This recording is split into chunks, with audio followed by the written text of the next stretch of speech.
House looking good while staying efficient, there's only one place to find the finest racks in the business. Pallet Rack City in Hialeah. 305-424-8547. That's 305-424-8547. Pallet Rack City is the company you need when you want your warehouse sporting the finest racks in the business. After all, who doesn't love a great rack? Pallet Rack City. 305-424-8547. That's 305-424-8547. AKA the Big O, he covers all the South Florida teams. For over 16 years, EJDconstruction.com has provided South Florida residents quality craftsmanship, accurate project management, and exceptional service. That's why EJDconstruction.com is an A-rated member of Angie's List and the Better Business Bureau. When you're looking for the right custom home builder for additions or home remodeling, please call my friend Eric at 305-433-4843. That's 305-433-4843 for EJDconstruction.com. Offense to the heat, well, you know what I mean. Monday to Friday, lollipop blow in the... There's no need to drive around South Florida wasting valuable time looking for a new or certified pre-owned Acura. Go to the #1 volume sales dealership in the Southeast United States. Craig Zinn's Acura of Pembroke Pines. Purchase with pace and space in a dealership tailored to your needs. From home buying to providing that personal touch. Contact the 2020 Satisfaction Award winner Craig Zinn's Acura of Pembroke Pines. 888-776-5123. That's 888-776-5123. Or visit them at 15601 Pines Boulevard in Pembroke Pines. Show O's on the radio, the top's where we gonna go, Andy, that's the way we roll.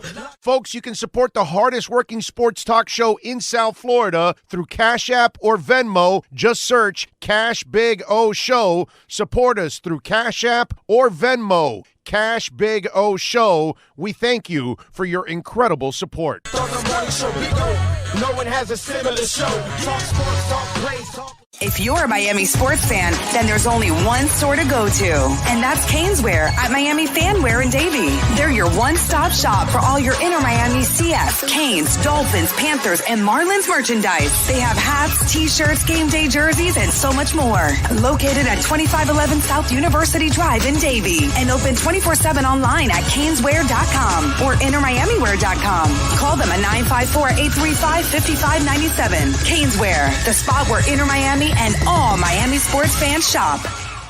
Live and direct, because nobody do it better than Big O in the set. From sunrise, listen live. When you're ready to purchase a new home or refinance the one you have, American Dream Lending will make sure your loan experience is easy with fast approvals and quick closings. With many loan programs and competitive rates, now is the time to turn your dreams into reality. Ask about special financing for veterans. They never charge an application fee, and you will work directly with one of their experienced loan professionals. Stop dreaming and contact American Dream Lending today. 786-802-1727 or online at adreamlending.com.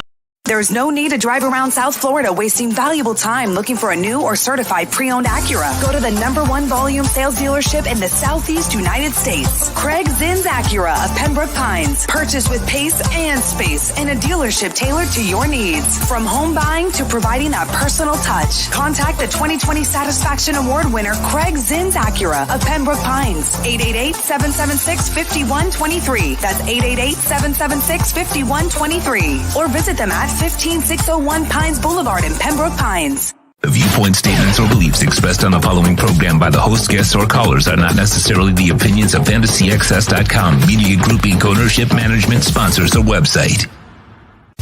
When it comes to South Florida sports teams, very few in the media have witnessed, lived, and covered it like the Big O. Let's start the program dedicated to your favorite South Florida teams with a passion that's unmatched. The Big O Radio Show is on. Here's the Big O.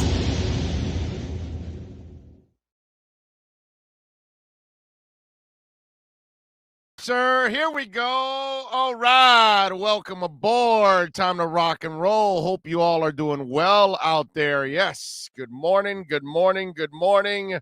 Sean Stanley by my side. We are ready to rock. We're ready to have some fun this morning. Got a full show for you. Got a bunch of guests, obviously. We're always loaded with guests here today. We got Joe Shad going to join us at 10:30. Ira Winderman is going to stop by at 11. And maybe, just maybe, we'll have another guest at 12:30 that we are awaiting to get the confirmation on. He's got to clear it, and then we'll be in, hopefully. And it should be a very interesting interview also, because his beat is probably the most interesting beat right now in the NFL. And not in a good way, but, I mean, that's kind of the life, right? Train wreck. It is what it is. Everybody loves to follow the train wreck. Anyway, hope you all are doing well out there. Man, feel good.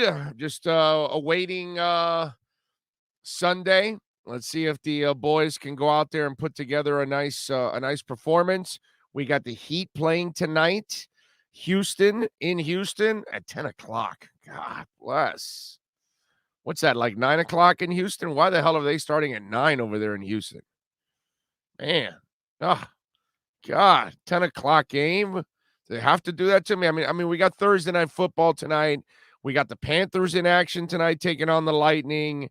I mean, we got baseball. What do we got? 2 games tonight, right? Yeah. Sox and Rays and White Sox and Astros tonight. I mean, like, there is a lot going on. Holy moly. This is when you need local sports gambling here for a day like today. Holy man. I mean, damn. Now my head is going to be spinning. I don't know what to watch. Like, I want to watch the Heat and the Rockets tonight. I want to catch some of the Major League Baseball playoff games. And then the Thursday night game is actually a good one tonight. Rams in Seattle. That's not bad. Rams are favored by 2.5. Over and under's 54.5.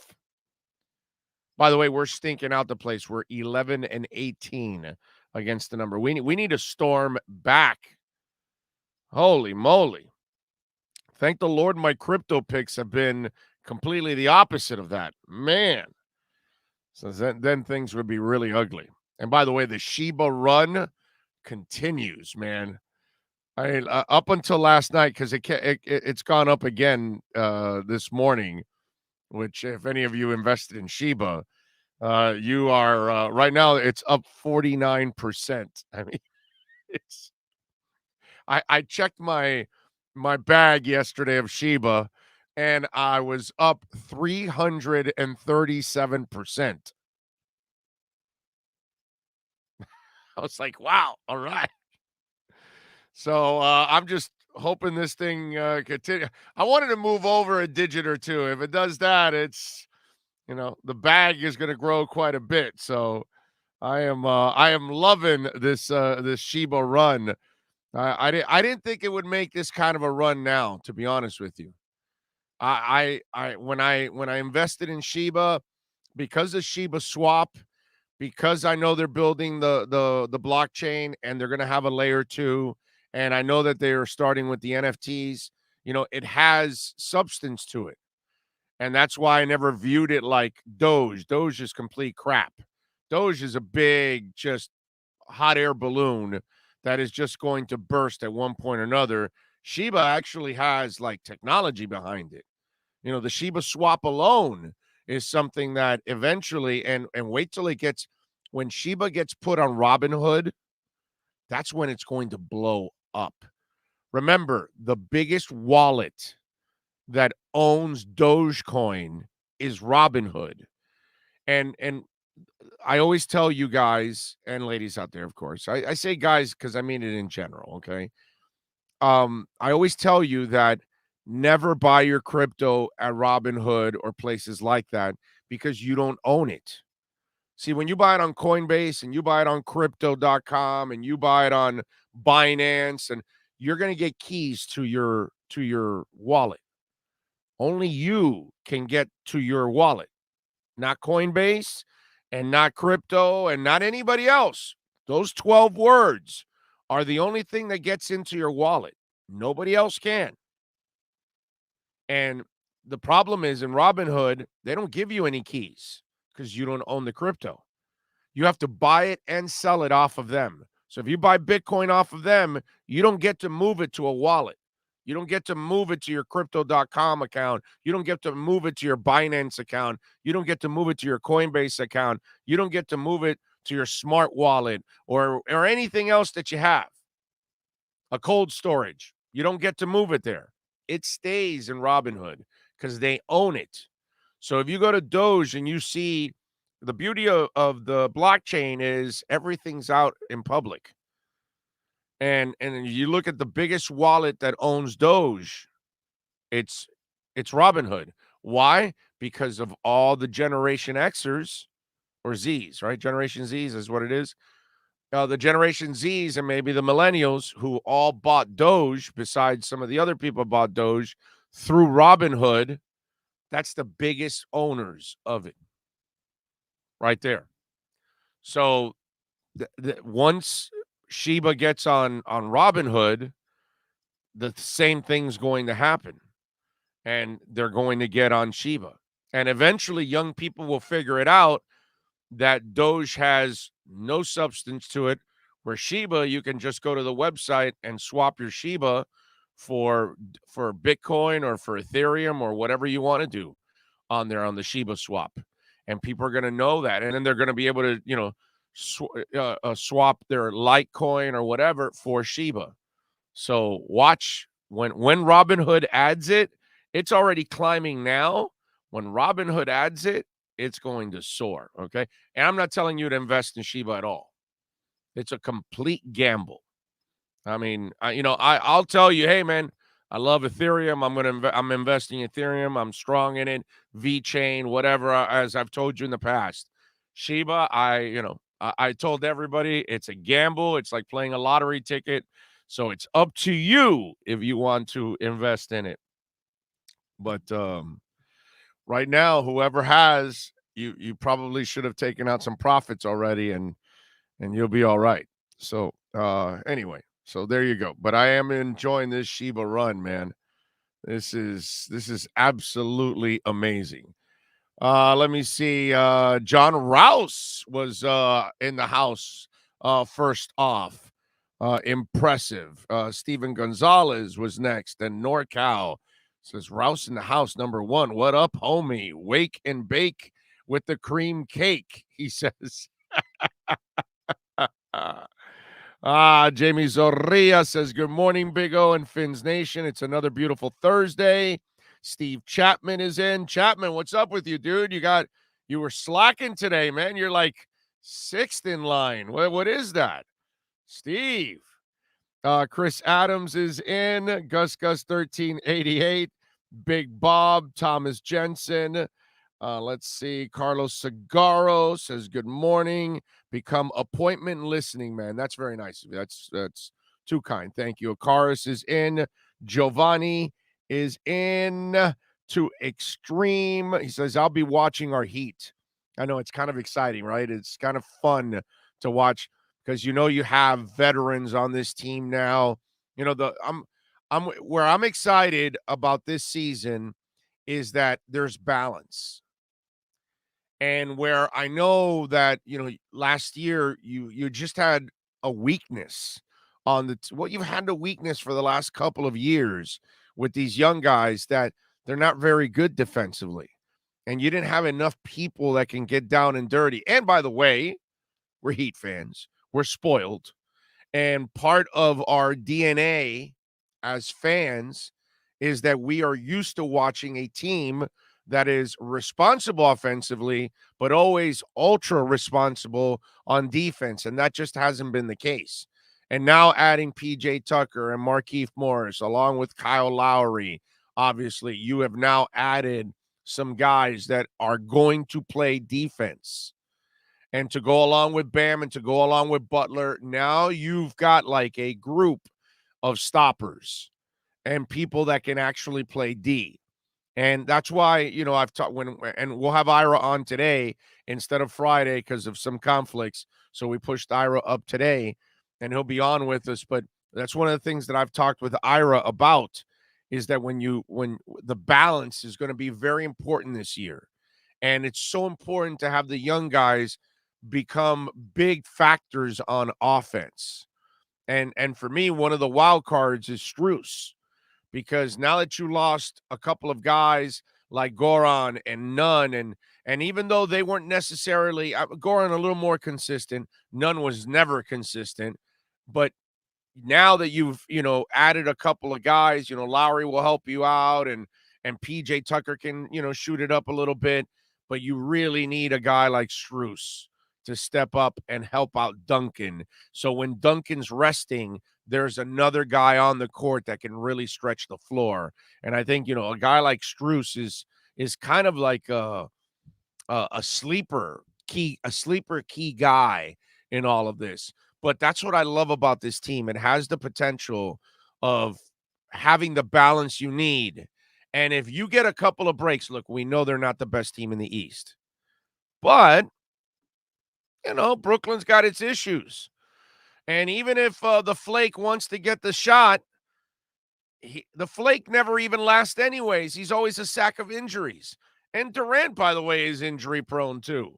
So there you go. And the Bucks, okay, they should be the favorites, but this kind of team that Miami has can give them a run and challenge them. Now, overtaking the West and who gets there, that might be another challenge, but if things go well for the Miami Heat, if things fall into place, and a couple of years ago in the bubble, things fell into place with the lesser team, because the team that got to the finals 2 years ago in the bubble is not as good as this team. This team's better. And that's why when you say I'm watching the Heat, I can understand the excitement for the Heat. You know what I mean? And Lord knows we need it, man, because if our Dolphins continue down this path, it's going to be really, really painful. Really painful season. So I get it when you say I'll be watching the Heat to extreme. Makes a lot of sense. Alex Diaz, good morning. Oh, hope all is well. All is beautiful, man. We get to enjoy a Thursday. We're here to do the show. We got some great guests. We got some sports talk to go about. Crypto market is absolutely exploding. Now it starts. And by the way, if you notice in the crypto market, Bitcoin shot up to 55,000, and Cardano went up. Ethereum went up a little bit, but most of the altcoins, except for Shiba, aren't really climbing. Now you started seeing it this morning, where some of the altcoins are now starting to climb. And I think now that you saw Bitcoin take that next step, I think now you're going to start seeing some of these altcoins start climbing. And I think these next 3 months, hopefully, they're considered always the best 3 months for crypto. Hopefully that's what we're going to see now. So outside of the Shiba stuff and Bitcoin, which was beautiful, because Bitcoin hit that 51,000 threshold and then crossed it over and then shot up yesterday to 55,000 and has held above the 55,000 mark. And that's what you want to see, is when you see something move up, you want it to find a floor. You want it to find a comfort zone. And the Shiba stuff, like Shiba about a month ago, it had a little shot up, right? And I took some profits off of that, and it went right back down again. And so I was able to then rebuy what I sold at a lot cheaper again, because that's how you do it. This time I haven't taken any profits because I'm watching it plateau, then climb, plateau, and climb. So when I see something, if it goes completely parabolic the entire time, that's dangerous, because there's going to be a consolidation and it's going to come back. So if you don't get something on the up, don't FOMO in at that time. Wait, because there'll be a consolidation. And so right now, although, I mean, Shiba's still super cheap right now. It's, the first digit doesn't start to four zeros after the decimal. So, it's still a fraction of a penny. So it's still super cheap as it is. But my point is that's where you have to be careful when you're playing or when you're investing in the crypto market. You got to get it at the right time. But one of the things that's why I haven't sold out yet or dipped in to get some profits is because I'm watching it plateau and then I'm watching it go up, and I'm watching it plateau and then I'm watching it go up. and it hasn't been like just a straight shot. And that's what happened about a month ago. It was a straight shot, and I said, "Oh, this is going to come down." And on its peak, I got lucky. I took it out because you never know when it's really going to peak. You never really know when it's going to bottom. You know what I mean? It's like when you're buying the dip, and sometimes you buy the dip and it continues to dip, and you get pissed, and you go, "Damn, I could have bought it even lower," and that kind of stuff. It's so hard. So you got to try. Everybody's different. Take the profits when you can. That way you can't you try to get, first of all, you want to get your investment back, and then you ride the rest is kind of what you want to do. But anyway, so there you go. Brooklyn Rob says, "Good morning, Big O and the gang. What the hell happened to the Crypto Bro Show?" Yeah, it is coming. I want to do the Crypto Bro Show, but I have to be brutally honest, ladies and gentlemen. Until this show levels off, until we load it up with the proper sponsors that we need, that everybody is making their money and we're surviving, then I can start the next project. Because that next project, then I have to also sell it and do all that stuff too. So it's not that simple. So, one of the things I wanted, I was thinking I'm going to bite off more than I can chew. So I held back on the crypto show, and I'm going to wait till I level this off. And once we've got enough sponsors and everything is leveled, then I will start the crypto show. I promise you. But I'm still talking crypto here. So while I talk sports and music and life and and crypto, you're still going to get a crypto fix here. And it's not like Sean doesn't podcast the crypto segments. So he podcasts the crypto segments.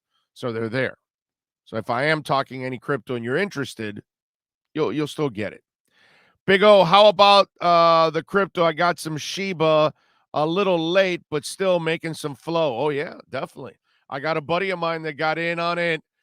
Was it 2 nights ago? He got in on it at around 18, I think he told me. And it's up to, what is it? Right now, it's like at, let me give you the fresh numbers right now for Shiba, which again, it's just absolutely amazing.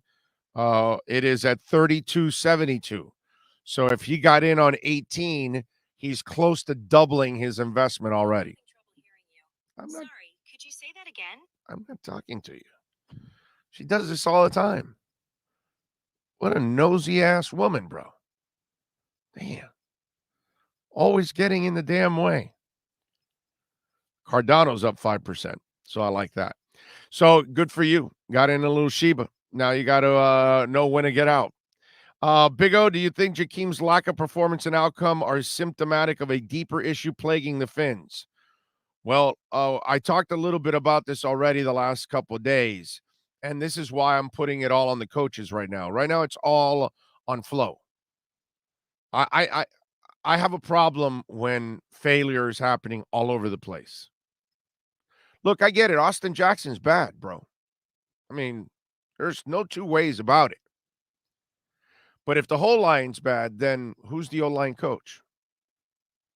If your receivers are dropping balls, if your linemen are jumping off sides, if your linebackers are jumping off sides on special teams, if your quarterback that you chose to be your backup can't make the reads, fails to take any chances early in a game, my point is there's failure everywhere.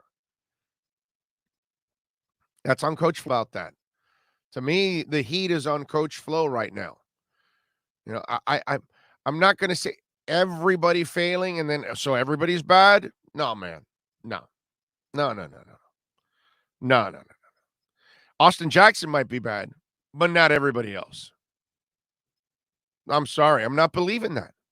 Either you're not doing a good enough job. That's all. Why are you allowing a 40-yard run almost in every game? Right? 3 out of the 4 games. First 2, you opened up by allowing a 40-yard run. Last week, you opened up the second half by allowing a 40-yard run. It's 39, 38, whatever. Why? Why is that going on with the defense all the time? So when I see failure all over the place on every facet of the ball, offense, defense, and special teams, I got a problem with the coaching. So for me, right now, I'm not blaming talent right now. I'm going to go to the stage of coaching now. And Flo has got it. And you know how Flo came out and said, well, the game plan this, it's all great, and we're failing. No, your game plan is not great, and you are failing. So it's a little bit of both. Don't tell me your game plan's great because you're not going to Devontae Parker early. And if you're allowing your quarterback to do it week in and week out, that's your fault. I don't blame Vinny Testaverde for throwing one interception after another in the Fiesta Bowl. Vinny's a choker. I can't do anything about Vinny Testaverde, in a big game. I know what's going to happen to him in a big game. I blame Jimmy Johnson for allowing Vinny Testaverde to keep passing the ball when you knew he threw it away 4 times in the Sugar Bowl the year before. And you got Alonzo Highsmith back there getting 6 yards a carry against Penn State. Yeah, years later, I'm still pissed off about that. You effing damn right. So sometimes you can tell me all you want about your game plan, Flo, but no, it's on you. It's on you. So if your players aren't making good decisions, it's on you. If your players are committing stupid penalties, it's on you. If your players are turning over the ball, it's on you. If the quarterback that you chose, Flo, that you wanted because he's another former Patriot, doesn't have the balls to challenge the defense, that's on you. You chose Brissett. You wanted Brissett. So we've talked about that. And obviously I mentioned it again. It's on Flo right now. It's on his staff. He's the one that has chosen to fire an offensive coordinator every year. He's the one that's chosen to fire offensive line coaches every year. These are his coaches. So if they continue to fail, it's on him. And when you look at the problems, they're on offense and they're on the offensive line. Look, and I'm not believing any of the crap that Trent Dilfer said or Jay Feely. They don't know their asses. They couldn't find their assholes with a funnel. Okay? They're just talking out of their ass. I'm believing Flo on this one. Flo's not lying. Flo gave you exactly what goes on. Godsey and Studsville, they decide what call. Godsey tells Fry, and Fry, all he does is relay the call to Tua. But he gives him tips along the way. He doesn't change the play, none of that stuff. So there is no confusion or nothing going on. The bottom line is the scheme sucks. The quarterback that you currently have right now has no balls playing the game.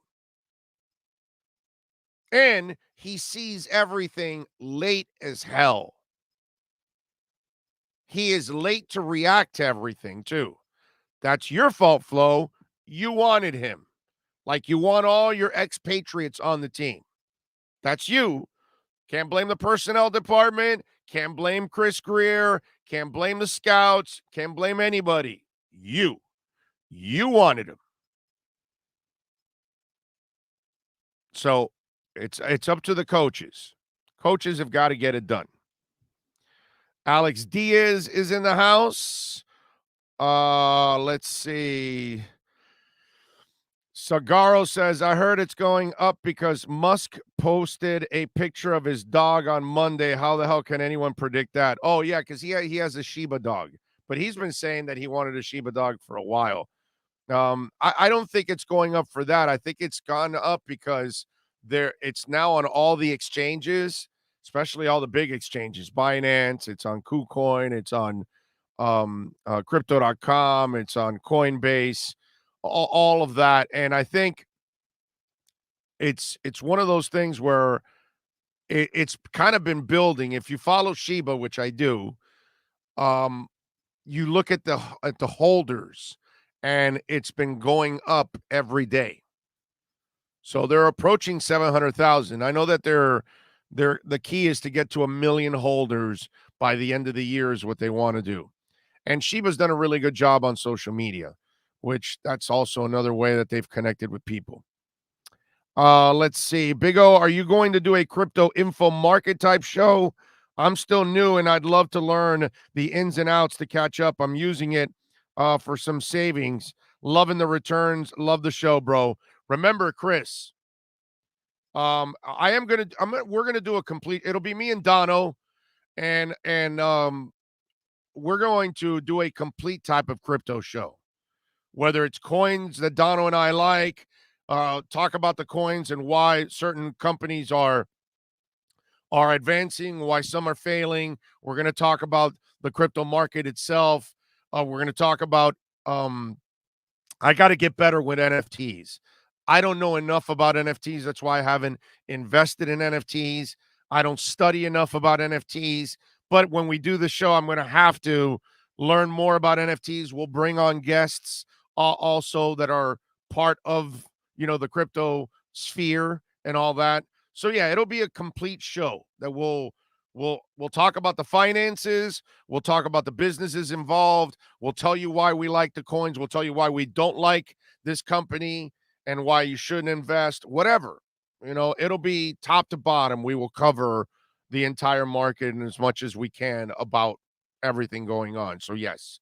And also for those of you, because you said savings, okay? If you got a savings account, you're not making anything. Okay? Go to crypto.com, open up an account. You got money in your savings account? Pull it out of your savings account. This is what I would do. I'm not a financial advisor, but I would then use my money and purchase USDC coin. That's a stable coin. It stays at $1. It doesn't move. Okay? You're not fluctuating where you're making 10% or losing 10%. You're not losing and you're not winning anything. Okay? And then you're going to go, well, why the hell would I put it there? So you put you buy stablecoin, USDC coin on crypto.com. Then you stake it. And you stake it for 3 months. That's a savings account, basically. You get 10%. So if you have money just sitting in your savings account, earning jack crap, you don't even earn 1%. You'd be lucky to earn 0.5% or 0.25%. That same money, you move it over, you go to crypto.com, you open an account, you put your money into a USDC coin, and then you stake it, you get 10%. Okay? So you put $1,000 a year later, you got $1,100. I'm just saying, you're not going to get anything in your savings account. So just, you want returns? Simple, without even gambling. You're not playing a stock, you're not playing a crypto coin, nothing. No gambling. Straight up money, 10%. Where the hell are you going to get that? Let's see. 45 watching, 25 likes. Well, there's actually 124 watching now, but yes, please smash the likes. It's very important you guys smash the like buttons. Let's see. Tony Zagales, Elon Musk tweets crypto moves amazing. One person has that much control. He does. South Florida Don, James Vivinetti, Big Bob, is Florida getting sports betting on October 15? Yeah, it's coming this the middle of the month. Yes, it's coming. Yes, we are getting it, sir. Can't wait. Lee Michael Morrison is in the house. Says, good morning, Big O, el rey de los gringos. And Hialeah checking in. In your opinion, who has been the Dolphins' best offensive coordinator over the last 10 years of a revolving door? Chan Gailey probably did a pretty good job overall. Maybe in the last 10 years. I want a good coordinator now, and I want my quarterback to stay healthy and and have success right now, man. That's what I want. I want about the now. Richard McLean says, Big O, do you think Stephen Ross should put this Dolphins regime on timeout and not allow any major trades and just see how the season plays out and evaluate the situation at year's end? First of all, Richard, I don't think they're going to make any major trades anyways. So that doesn't really matter. And no, I don't. It's a terrible look, dude. You're overreacting after 4 games. Nobody complained in the first 2 years.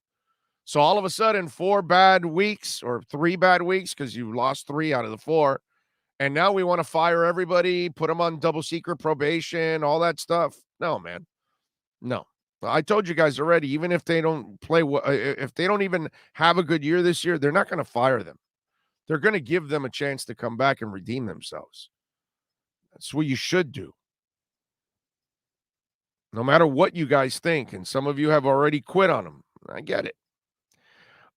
Let's see. Darren Lee says, how about setting up where we make donations in crypto? I can do that. I can set it up. I don't know how I do it here is the thing. Sean, look it up how we can put crypto addresses like people can donate into my Bitcoin or Ethereum or Cardano or something like that. See if there's a way we can do it here and people can check it out. That'd be interesting. Good morning from Ua Beach, Hawaii. Thank you, Michael, by the way, checking us out from there. I used Robinhood. They don't offer crypto trades in Hawaii, and they also put your money on hold for 90 days. You can't do anything. What do you advise I do? Never use Robinhood in your life. Never, ever, ever, ever use Robinhood. That's what I would suggest. So once you can get your money out, get your money out. If you're doing crypto, I suggest crypto.com is a much better website. So I would go to crypto.com if I'm you. You know what I'm going to do? We're going to take a quick break. Joe Shad's going to join us. I'm going to post now on my Twitter page at Big O Show a crypto.com link and the code that you use if you want to get in so you guys can get a free $25. And, of course, I get 25 too at the same time. So it's great. It helps both of us out. But do that. Don't ever buy crypto on Robinhood, on Webull, on I don't know if Ameritrade does it now. None of those kind of sites. If you don't get keys to your crypto, you don't own your crypto. So that's why on crypto.com, you're going to get your keys. It's your crypto. You own it. You can move it around. You can take it out of crypto.com. You can take it out of Coinbase. You can take it out of Binance. Why? Because they give you keys. And you can get a cold storage wallet. And you can put everything in a cold storage wallet if you want to. So it's offline and nobody can ever get to it. No way, no how. You know, but if you buy it on Robinhood, they own the crypto. You don't own it. You think you own it, but you don't. And that's the problem with some sites that sell crypto. You don't get to keep the crypto. You have to buy it there, and then you have to sell it there because they're really keeping the crypto. So it's a nice rig. You know what I mean? They're the ones that benefit. They charge you the service charge for buying the crypto. Then when you sell back the crypto, they keep it and they give you the money, but then they get to keep the ascending asset. It's smart, but that's not how it's really supposed to work. You're supposed to buy the crypto and you own it, and you can take it wherever you want. That's how legitimately it's supposed to be done. All right, let's take a quick break. Joe Shad joins us on the other side with our American Dream Lending Miami Dolphins report. Dolphins fans, buckle up. It's time for the American Dream Lending Miami Dolphins report with Joe Shad. When you're ready to purchase a new home or refinance the one you have, American Dream Lending will make sure your loan experience is easy with fast approvals and quick closings. Call them at 786-802-1727 or online at adreamlending.com. Here's Joe Shad with today's edition of the American Dream Lending report. All right, we are ready to go with the American Dream Lending Miami Dolphins weekly report. How you doing, Joe? You hanging in there? I am good, Big O. How are you? Good, good. You're not a crypto guy, right? I think we've spoken about this before, right? No, I've had success with traditional stocks. It is important that everybody invest their money in something now. Don't just put it in a bank account. Yeah, no, you're right about that. I was just actually telling folks, like on crypto, you can grab like what you got in your savings account. You can buy USDC coin, which is a stable coin. It stays at $1, and then you stake it and you get 10%. So, like, a lot of people have their money sitting in savings, getting maybe 0.5% or 0.25%. You can have that same money sitting in crypto, getting 10%. Yeah, a savings account is not a good path for anybody, so you should explore your options. Yeah, no, there's no doubt about that, man. There are many options out there. All right, so do the Dolphins have an option at quarterback, or are they stuck with Brissett, bro? Well, do you mean are they going to go to the tape? Don't lie. It don't lie. Jacoby missed some guys. Yes, he was a little sensitive about it when we spoke to him yesterday. And throughout his career, he's a guy who's been ultra conservative. And I wrote in the Palm Beach Post that Sunday is the day to let loose. The Bucs have the worst passing defense in the NFL. They're all banged up in the secondary. Richard Sherman just came off the street. This is a chance to try to put it up, get Devontae Parker involved earlier. But no, I think it's Brissett over Sinnott. Sinnott is was not an option, according to Coach Brian Flores after the last game. Yeah, no, and listen, I understand they don't trust him. He's young. He was playing scrubberinis when he marveled us with his play in that final preseason game. The only thing, the part that I find in that discussion, and all of that is right. He's playing lesser talent, all of that. But you don't teach the moxie that he showed you back there. The way he scrambled, the way he tried to find players back there. Those are things that either comes naturally. Either you have it or you don't, Joe, right? I mean, that's where at least it intrigues me that, I don't seem like I have a fighting chance that much with Jacoby, because he just keeps digging you in a hole, and then at the end he's trying to throw the ball, downfield. Well, if I don't have a chance with you, I might as well see if the young guy can surprise the hell out of us. Yeah, I mean, they're paying Jacoby Brissett a pretty good salary for this specific reason, to fill in when Tua Tagovailoa is injured. And obviously everyone expected that at least at some point this season, Jacoby Brissett would be needed. I mean, look, he does at least have experience. And he is a guy who has shown that he can take a hit and get up. And so there's something to be said about that. I mean, this is a guy who has some leadership traits, a guy who does at least get the offense lined up. And you have, still some inexperienced players on both sides of the ball. And so even though Brissett has certainly not lit it up in the last 2+ games, he is at least a little bit of a calming force. And I get the idea that this week that's been a big talking point. Mike Gesicki mentioned yesterday, the Dolphins tight end, that the leaders got the team together and had to talk about sticking together. And, I think Brian Flores doesn't want to see this thing get away from the team so early in the season. Even if they were to lose at Tampa on Sunday, I think it's important that they not get their butts kicked. This needs to at least be a competitive game. It's one thing to be 1-4 coming off a 34-3 loss heading to London. That's a long flight. And I will be on that flight, not the flight, a flight or flights. They canceled my nonstop out of Miami. I won't say which airline. We don't have an airline sponsorship, do we? No, not yet. Not yet. But you know what? Don't say it just in case. I remember unless it's Spirit, you can rip them all you want, because I would never ever sponsor Spirit, because then then I have no scruples whatsoever. So that I could tell you. If it's Spirit, have at it. About 10 years ago in my last job, I had a really bad air travel experience, as we all have. And since then, I've learned, don't tweet about it. Nobody cares. Nobody cares about your problems. Nobody cares. Right. All right. And so it's a waste of time. But what happened was I didn't realize I was criticizing the biggest sponsor for my former employer's college football. So I got a letter in my file, brother. Nobody wants a letter in their file. Yeah, no, definitely. Yeah, I know. I got you. I know how that. I know how that is. On that side, I never really. I've screwed up my share, but not on the sponsorship side. I wouldn't. I think I've been smart enough not to mess that one up. Well, I can tell you, if I ever refinance my house, I'm going to go with A-Dream Lending. I mean, that's a slam dunk.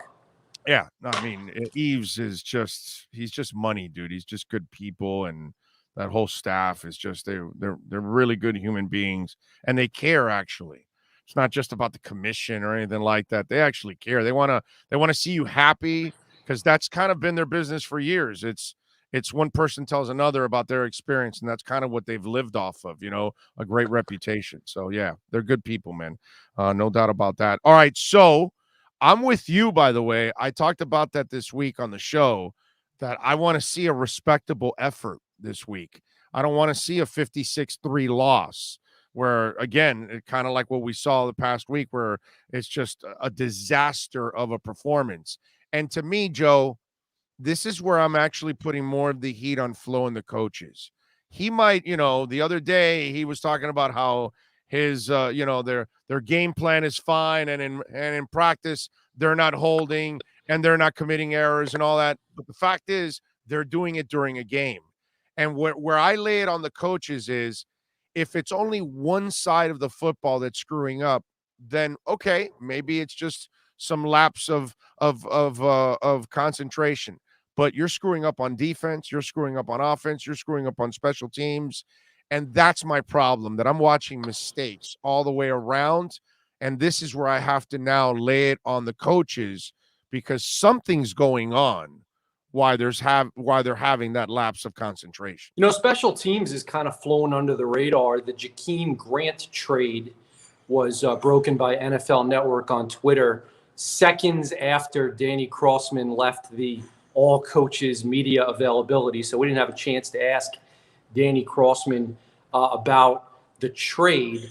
And we were so caught up with the other coaches, grilling George Godsey and Eric Stoodsville and John Pierre, that Danny's sitting over there by himself laughing like, yeah, nobody's coming over here asking me about Brennan Scarlett, And also, right, without an open locker room, Brennan Scarlett will likely never address the terrible penalty that he committed on fourth down, jumping off sides. In a locker room, you would talk to him after the game, or you would talk to him on Monday, or you would talk to him on Wednesday.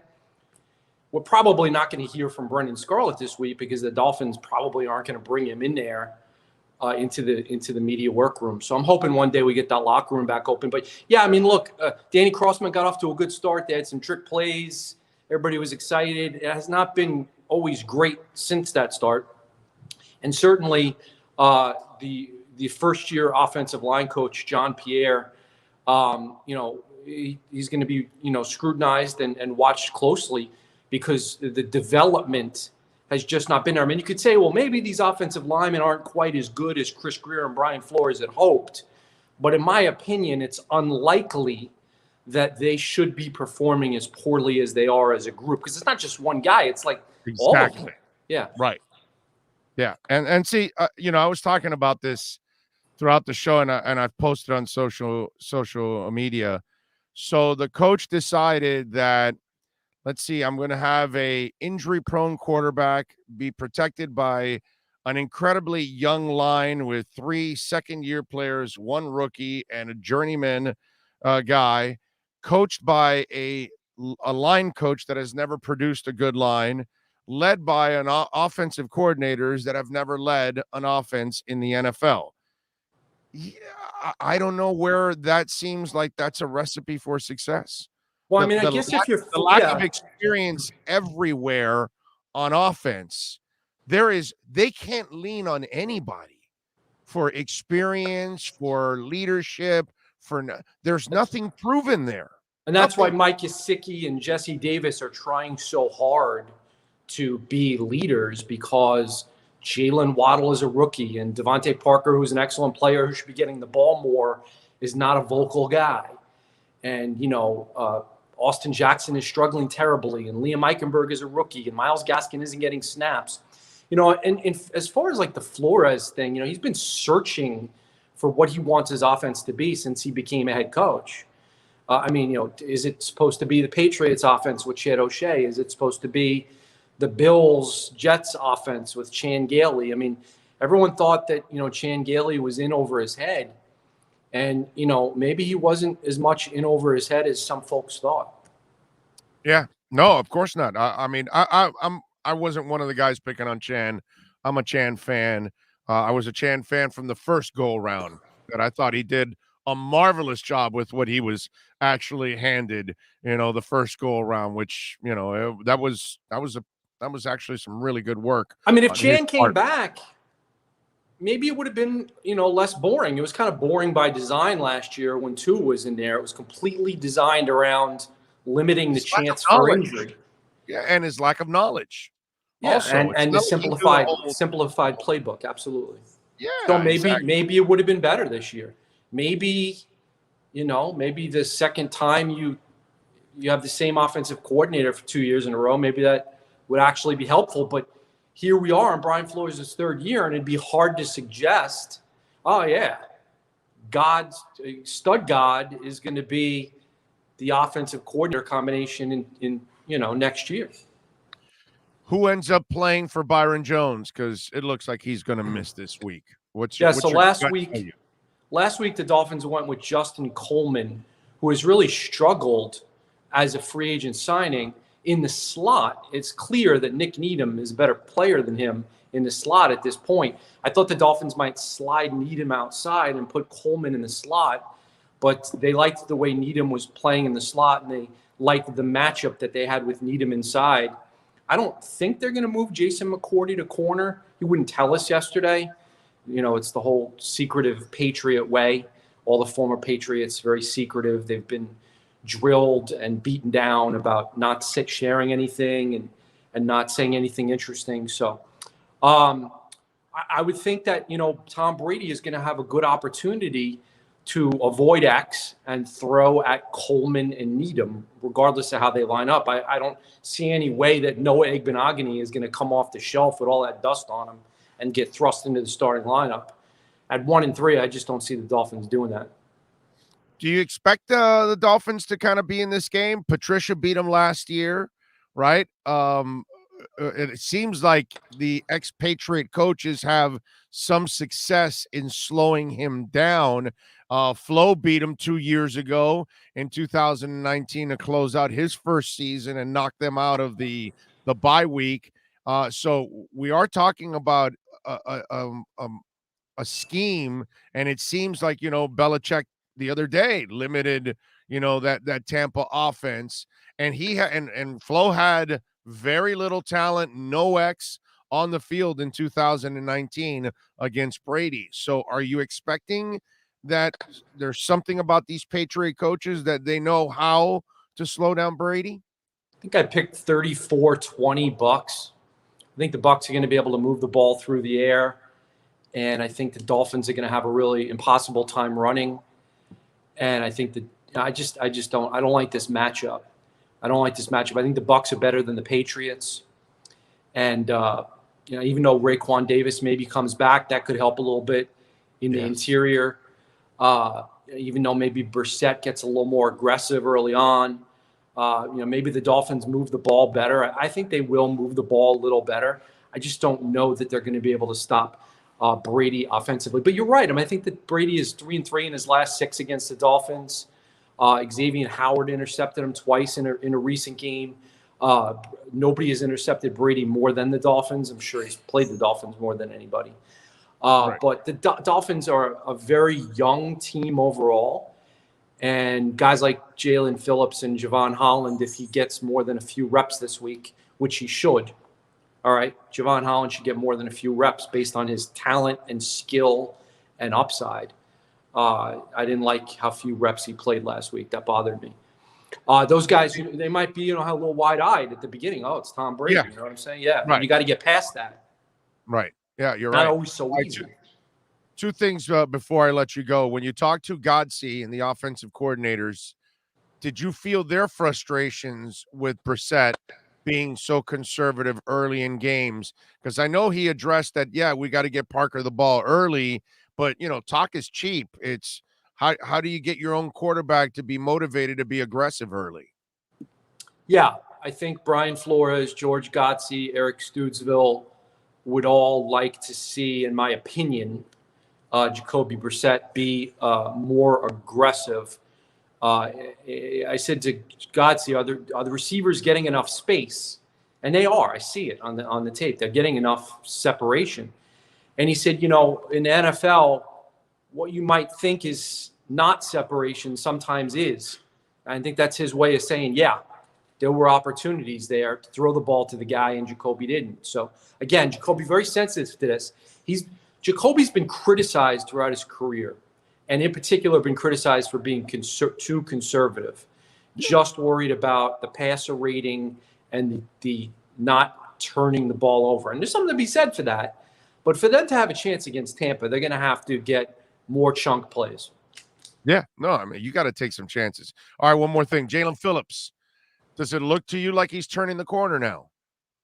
Yeah, he's played really well. Last week, he really looked really good. I mean, he converted speed to power. He bull rushed over a guy. He ran around a few guys.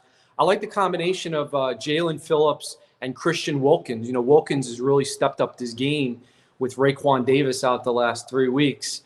To me, Wilkins looks fitter, more athletic. And he told me yesterday that he's taking more calculated chances.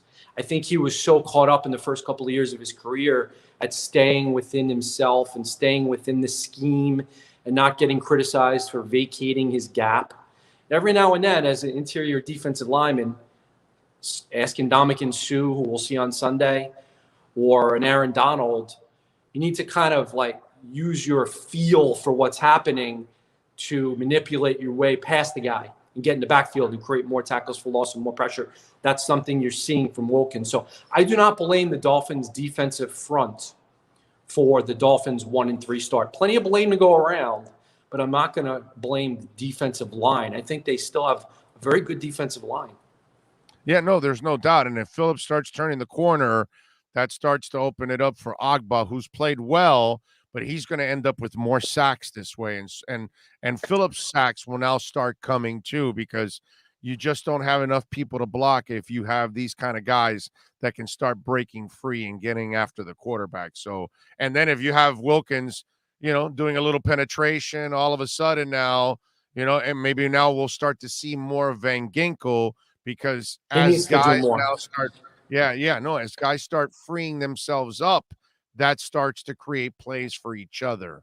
So, yeah, you're right about that. That could be a really nice trickle-down effect to everybody with Jalen Phillips really picking it up and Christian Wilkins. I'm with you there. Follow him on Twitter at Shad Joe. Catch his work, of course, at the Palm Beach Post, and catch him twice a week here.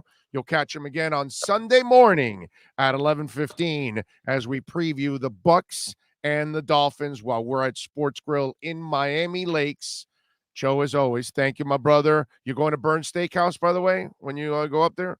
Or I don't know. Some of the guys were talking about it. I think I'm going to drive. I was going back and forth on drive or fly. I don't mind driving, so I think I'm going to drive. Yeah. I think I'm going to hit the road and listen to a little, Jimmy Buffett, a little Tom Petty. We'll be good. You got it. You've been to Burns, right? Yeah. Oh, okay. All right. Okay. All right. I just want to make sure. I like steak, but I'm not a guy. I don't eat a ton of steak, but I like steak. You can have some lobster there. If the guys go, I'll go. You can have some lobster there. You can have some fish. They do. The fish is fresh, swimming in the damn barrels. They kill it right there for you, dude. It's tough to be the guy who orders fish at a steakhouse. It's a little frowned upon. I know. It's a little frowned upon. Yeah, but have you been in that kitchen? Have you taken the tour? Yeah. Okay, because that's impressive, dude. I mean, that's and then the dessert room upstairs. Woo, doggy. That thing is sweet. All right, Joe. Love you, brother. Thank you. I'll see you on Sunday. All right, bud. You got it. There you go. Our American Dream Lending Miami Dolphins weekly report.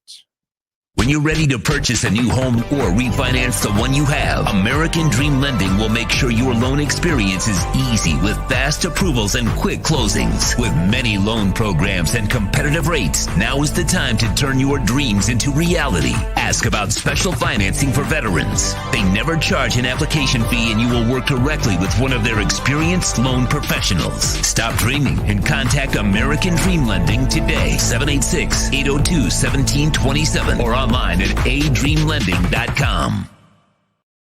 All right, we're back. Couple minutes here to the top of the hour. Rick Kyle is asking, will Flo ever get any heat for potentially ruining what everyone everywhere considered a can't-miss QB prospect? I'm so done with the Patriot Way BS already.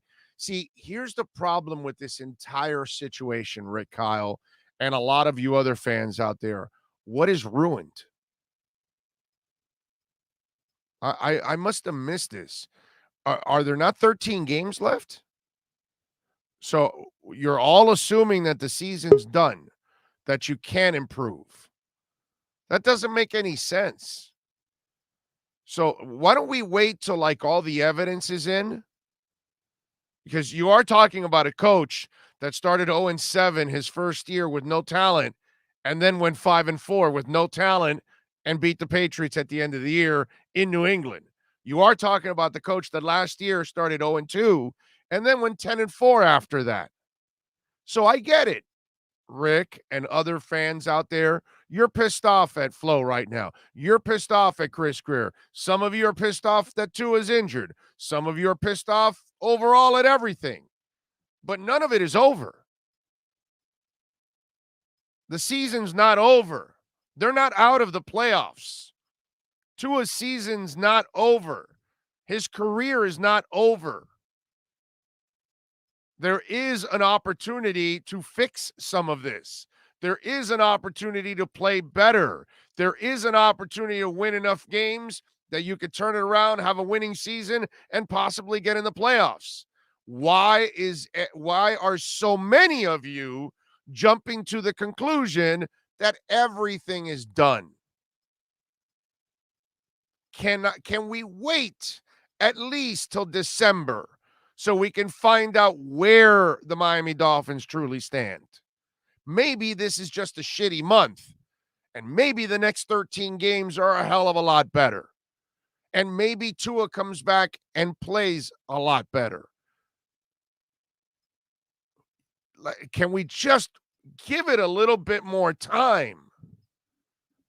I get it, man. It's 1-3 and it sucks and it's frustrating and it's another year. That's what a lot of you are thinking and all of that. But to be fair, we're complaining about 4 games. Nobody complained about Flo and company in the first 2 years. We're complaining about the first month of the season. So in 1 month, we want to erase everything that's gone on. And in 1 month, we want to assume that everybody's a failed pick. That's just not the case. And I'm 1,000% sure that all of these players are not bad. There's something going on here. They got to fix it. They got to figure it out. But there's no way. Now, maybe Austin Jackson's bad, but not every player is bad. So I just, a little patience. That's all I ask. All right, let's switch gears. Let's talk a little basketball. The Heat is in action, taking on the Rockets. Let's go to Ira Winderman and our Acura Pembroke Pines Miami Heat report. Starting in August, longtime Miami Heat insider Ira Winderman joins the Big O Radio Show. Ira will give insight twice a week on your favorite NBA team. Heat fans get the information you crave from one of the best in the business. Heat fans, time for the best insight of your favorite team with insider Ira Winderman, exclusively on the Big O Radio Show. It's the Acura of Pembroke Pines Miami Heat and NBA report. Here's Ira Winderman. Some tells me we got to eliminate that old promo from Ira in the rotation. You know what? Before we start today, if I could, because I'm a longtime listener of the Big O Show, I think on like 50 different South Florida radio stations. But I have to say this, listening to your previous segment about the Dolphins, the one thing, and again, I read everything. I read Joe Shad, I read Omar Kelly, I read David Furones, I've read Adam Beasley, I read the Herald's new writer, I read everyone. When you look at the Dolphins schedule, and you have 2 left against the Jets and 1 left against the Giants and 1 left against the Texans and 1 left against the Falcons and New England, which will be in the crapper of the last game of the season. Look, I know everyone is looking at the schedule as the Dolphins as their easy team. Oh, you can't fail with this schedule. This schedule gets so soft. I mean, look at it. 2 Jets, a Giants, a Falcons, a Texans, a Patriots. You're right back in it if you almost play by the line, because you know what? Oh, the wise guys in Vegas are going to have the Dolphins favored in several, if not all of those games. They know the Dolphins are better than the record, and they know those other teams stink. So when you look at it, I mean, just the 3 games against the New York teams and what they're going through. If you think it's bad for Coach Flo here, you go be Joe Judge up there, or you see what's going through with the Jets, what they're going through with a rookie quarterback, which we never went through. The Dolphins never went through anything as bad with Tua as what the Jets are dealing with, which you often do with a neophyte quarterback. Oh, I'm telling you, when you look at that schedule, anyone who writes off the Jets, and again, rather the Dolphins, and again, I love my fellow South Florida writers and brethren, is a fool, because that schedule has many gifts built into it. I'm with you. That's why it just, thank you, Ira, for bringing common sense like you usually do to the conversation. But it's just, I just find it like disturbing that they have had a really nice run the first 2 years in rebuilding, and there's this entire world of panic after 1 month, and it's only 4 games. And the dude's track record is he fixes it every time. He figures it out, and that's what he's done the first 2 years. So can we at least can we give the man an opportunity to try to figure it out is all I'm asking. And you look at the 4 games, the Bills are great. The Bills just don't beat you. They shut you out, and they take your wives and children. You look at the Raiders. I think Gruden finally has it right there. Yes, New England maybe was closer than should have been. Sure, you have that letdown against Colts, but, there's plenty else going in play. Everyone's going to have bad losses. Every team in this league. The Bills will have a bad loss along the way. So I just, I know you kid with me when I come on here twice a week with the accurate Pembroke Pines Heat Report, and also with Pallid Rack City Inside the Paint on Wednesdays about the Heat and the Panthers have to save South Florida. But our market's way of giving up on our teams early, I find so disappointing. Look, give up on the Marlins in August and July. Okay, I can deal with that. And you know what's going to happen also with the Panthers. They are notorious for their poor starts. They just are. I wish they weren't, but they are. Except last year. I'm saying, and that was the salvation. Right. But people, give it time. They have an 82-game season. The Heat have an 82-game season. You know what? The Heat might lose opening night to the Milwaukee Bucks. Then they might go on the road and lose to the Indiana Pacers in a typical NBA road loss. The sky is not falling. We have so many skies falling. You know when the sky is falling? When you see what the University of Miami did, when you see they couldn't be competitive, when you see Appalachian State, I mean, just the fate stepping in there and helping the Canes, when it's consistent like that, there's one thing. There are more good things about the Dolphins, far more than there are about the Canes. You could actually do like Omar Kelly does and Joe Shad does and the other writers do, and list 5 good things out of every Dolphins game this year. You can. There are that. You start with Xavier Howard to go down the line there. So there's something to build on. I think that's the difference. It'll be the same thing with the Heat. There will be moments where you go, oh, it's not working with Jimmy and Kyle. Oh, they don't have enough depth. Everyone, I don't know. I honestly think you need to get some sort of Prozac sponsor on your show so we can all calm down a little, or just feed them the Ambien, one of the two. Yeah. Or add a CBD company here to mellow us out a little bit there, because definitely needed. All right. So, by the way, what's the cockamamie schedule tonight? Why a 10 o'clock start in Houston? ESPN is doing a doubleheader, so they wanted They wanted to feature this late. I mean, there's so many weird reasons. Also, Jeff Van Gundy lives in Houston. It's easy to get an analyst to the game. You know what? They're fulfilling obligation. It's just like when you buy your season tickets and they try to throw in the preseason. You're like, really? I mean, look at next Friday. They're playing the Boston Celtics at 6:30 p.m. on Friday at FTX Arena, which I've heard there's traffic in Miami on Fridays, and they want people there early. Why? Because ESPN has a 9 p.m. college football game that day. It's all about the TVs. It's never about the fans. It's never about the viewers. I'm going to go talk to Eric Spoelstra about an hour or so and shoot around. He'll tell us maybe who's playing or who's not. You know what? You would have to be the most diehard of diehard Heat fans to stay up for a 10 p.m. exhibition start. And a matter of fact, I think everyone who does, if you DM the Big O, he will send you $1. No. Don't. Why you do that to me? But I will be up. My crazy ass will be up. I will be definitely watching it. Ira, just out of curiosity, since FTX is their sponsor, have any of the players decided to get paid in crypto? Do you know? Right now, do they allow you in the NBA to do that? Also, the Heat are dancing around that right now. When we're asking them, are you taking for payments? Are you taking it as concessions? You know what? This even for the hip, cool league is still old school when it comes to the owners and the owners' finance. It's just like in the old school NFL. You're seeing it. You have people like Mark Cuban who are accepting all crypto as payments. You know, he's moved there. Obviously, not some of the newer sort of tokens that show up and then go away rather quickly. But he understands crypto. Yes, he understands smart contracts and blockchains. And you know what? He has real knowledge of it, actually. And if not Mickey Arison, I would assume at some point Nick Arison, sort of. I think you'll see the whole next wave of owners and GMs sort of move to that because you know what? $1 is $1, whether it's minted or whether it's minted. You know, either way, you're still going to wind up with the same money as long as you have that flexibility that you can always convert it to cash, you know, into U.S. cash. I think that's the whole thing. I don't think the players, union wants to get involved in currency. Matter of fact, Big O, even when you play for the Canadian teams, you're paid in U.S. currency because they don't want to get involved in exchange rates. Look, you know the volatility now.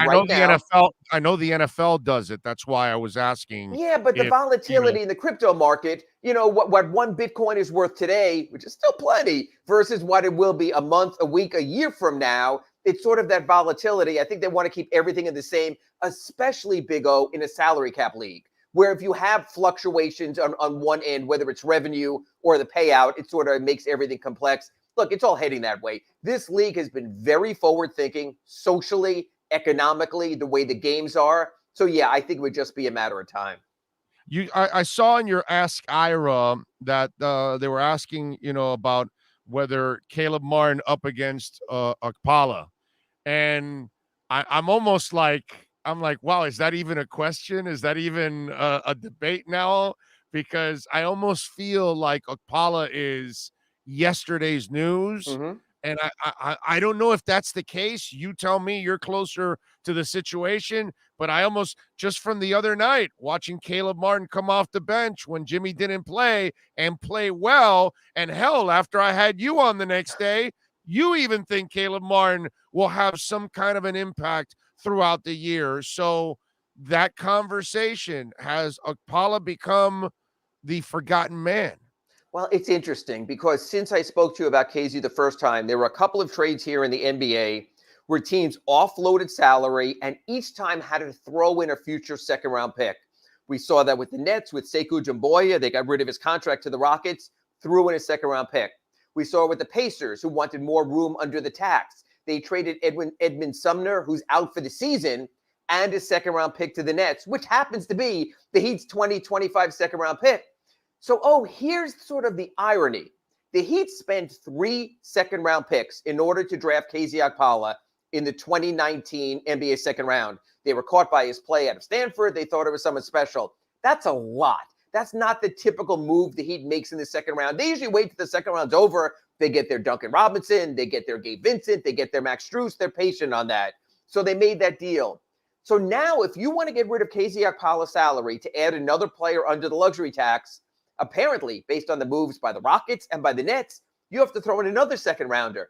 That would be 4 second rounders to get the guy and to get rid of the guy. So I think you just have to cut bait and play it out. Here's the difference. If Victor Oladipo was healthy, you wouldn't need that additional wing as much at the start of the season. He wouldn't be a contributor. So you know what? Whoever my 12th or 13th man, I could deal with it. But because Victor Oladipo is out, not traveling on this trip now here to San Antonio and then here in Houston tonight, it's different. That could be a rotation player. Caleb Martin is so much more ready. Caleb Martin is so much more mature. Caleb Martin is so much more of I've spoken to both. I don't mean to demean Casey, a man. You just feel it when you talk to him. He gets it. He knows it. He's been in some very good college programs. He played out in Nevada under Eric Musselman with his brother Cody, and they had a very successful season there. I like him a lot. He deserves to play ahead of him. The Heat have a Casey Okpala conundrum. But you know what, Owen? You have seen this in your coverage with the Dolphins. You can misdraft, but at a certain point, you have to say, we made a mistake and we move on. How many times in recent years, Dolphins, second, third, and fourth round picks, you realize, hey, or I guess in case of, was it Jordan, the number 3 pick or whatever, you just realize, hey, this guy can't play. I think the Heat are in a tough spot. They really want to justify the expenditure of picks. Because remember, those picks are going out in 22, 25, and 26. So every time you and I watch an NBA draft, why aren't the Heat drafting in the second round? Oh, Okpala, that's 22. 25. Why are, KZ, 20s, So I think if they really want to try to justify it, he's going to have a really good preseason, perhaps even starting tonight here in Houston. All right. Last couple of years, obviously people look at us and, you guys are just homers and this and that. And it was great to see that the NBA coaches backed us up, because one of the things I've said for a long time, it's Pops, it's Spo, and Rick Carlisle. Those are my top 3, and that's my list. If I had to make the 3 best coaches in the NBA, those are my 3 guys. And I have, you got to give Pops his props. But I thought it was really cool that NBA coaches voted Spo the best coach in the NBA. And I think it's because of his forward thinking and all the success that he's had also throughout it. But I thought it was really cool. He downplayed it as much as possible when you guys asked him, typical of Spo, as always. But it was nice to see that the NBA coaches are backing us homers that I've said, that I've talked about how great Spo has been. Yeah, he's widely respected. And it wasn't just the general manager's poll. It's been coaches and others talking about him. I'd probably throw 2 others into your group there, and Quinn Snyder and the Jazz. Small market coaching is hard, and he's had success there. And I think Steve Kerr, because that's sort of the Phil Jackson thing. You can say it's easier to coach great players, but it's not. Because ask David Blatt and ask the coaches at the Cavaliers who had LeBron James. So I still think it's not as easy as people think. Oh, one thing I think is really interesting.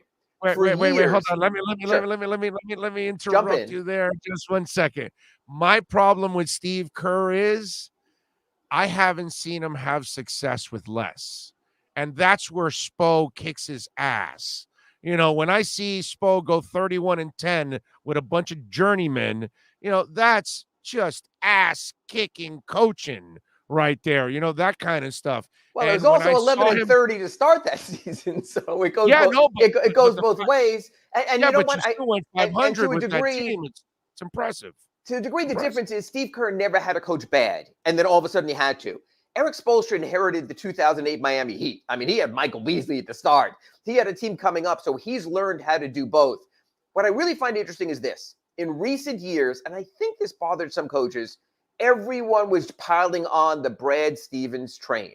He's the greatest thing since sliced bread. He's a genius. Yeah. He's everyone. Right. And now if you read the stories out of Boston, with Ime Udoka, their new coach, they're talking about, we have a better system. We're feeling better about ourselves. There's better leadership. So I think a lot of times the hot name is not the name that endures. And give Spo credit. He stepped in 2008. He had a great team with Bosh and Wade and LeBron, but still got 2 titles, thanks to Ray Allen's 3. He's kept them consistently competitive, and that means something. We would take that from the Dolphins. By the way, the shoes he had to fill. Yes. Let's not forget that Steve Kerr wasn't filling anybody's shoes at Golden State. No, you never want to follow the man. I mean, Don Nelson learned that in New York. Don't be the man who follows the man. Be the man who follows the man who follows the man. Be the next guy in there. No, I mean, people talk about what Eric Spoelstra does. I know Heat fans sometimes think he overcoaches, he overanalyzes, he overthinks. But you know what? He's constantly willing to adjust and sort of put his stamp on his teams. You know what? Oh, we cover him for 82 games, as we will this year on the Accurate Pembroke Pines report, covering the Miami Heat. And there will still be moments I think it's fair to criticize. I think out of 82 games, you can tell me, why did he do that in the fourth quarter? Why did he play that guy? That's all well and done, and that's all fair. But at the end of the year of the body work, I don't think anyone sits there and go, man, if the Heat had a different coach, they'd be that much better. I'd like to find that person. The way Spo was talking about Lowry, obviously he loves what he saw from Lowry and the mentality, the way he's always thinking ahead. He was talking about how he hated facing Lowry because his mind is always thinking of, how to attack you and those kind of things. There's obviously a comfort zone and a confidence with him.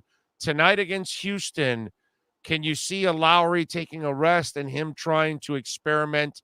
All right, if I don't have Lowry throughout the season, how am I going to run this offense and who else? Or do you expect Lowry to play a lot again tonight? It's interesting because Gabe Vincent showed up in the injury report. So I think they might want to give him another day and make tomorrow in San Antonio the Gabe Vincent game. I would like to try or believe that I'll be able to follow the Heat rotation to connect the dots in the preseason. Not sure much more is as meaningless as the Heat and the NBA preseason. So even the other day, Gabe Vincent played as the backup point guard, got his assists, looked okay. I still think Eric Spoelstra is going to look at every and any possibility, and it very well could be when Kyle Lowry goes to the bench, Jimmy Butler takes over the playmaking. Maybe he staggers. Okay. In other words, Lowry comes out 4 minutes in, then Jimmy comes, then Jimmy goes out and Kyle comes back 8 minutes into the first quarter, and they do it that way. They want to make it work with Gabe Vincent, but here's the thing, and I talk to you about this every week and twice a week in our Accurate Pembroke Pines report here. If you're going with the starting lineup of Adebayo and Tucker and Robinson and Butler and Lowry, and if we're assuming, based on contracts and experience and things like that, your three prime reserves are going to wind up being Tyler Hero, Dwayne Dedmon, and Marquis Morris, where does Gabe Vincent fit in there? Is he ahead of Max Strus? Is he part of the rotation? We're not even talking about Victor Oladipo. What I want to see, I don't care if it's with Lowry, if it's without him, if they stagger the rotations, you and I are going to be talking after these two games. Next week we talk, there'll be another game against Charlotte. It'll come down to this. Do you feel comfortable with Gabe Vincent as your full-time backup point guard? That'll be determined not by the rotations, but by his play. Is he consistent enough that you could say, you know what, Ira?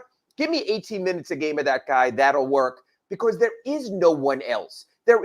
You tell me, with Victor Oladipo out, who is the third-string point guard? You're sure as heck not going to play Marcus Garrett, who's a defensive-only player. It would be like if they would have had to go with Briante Weber as a backup point guard. So they're sort of locked in there. And again, it comes down to, as you always do, bring things full cycle. Or if you didn't have KZ Okpala, you could bring in a veteran point guard. You could bring in Jeff Teague, who is still out there. Because I got a feeling, if you were to ask me, Ira, do you feel more comfortable with Jeff Teague or Gabe Vincent as your backup backup point guard, I guess quarterback on the floor, I would go with Jeff Teague. So the whole roster has to come together, but Gabe Vincent is certainly someone, Big O, you should keep your eye on. All right, a two-part question that maybe some people might overlook a little bit. How important is it for the Strus to be loose? Because it's great to have Duncan doing his thing, but you lost you lost Nunn, and he adds threes, and I know it's inconsistent threes, right? But you also lost a Dragon, so you've lost a couple of guys that really helped you out in that 3-point area a couple of years ago. Jay Crowder helped you out in that area.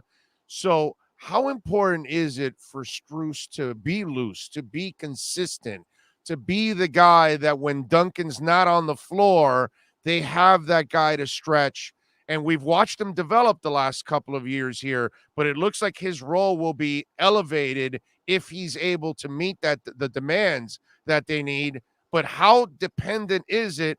And if he fails, what kind of a burden does that put on the bench? Yeah, they need another three-point shooter off the bench. When you look at the reserves right now, Marquis Morris has been very up and down over his career. He's one of the three I mentioned.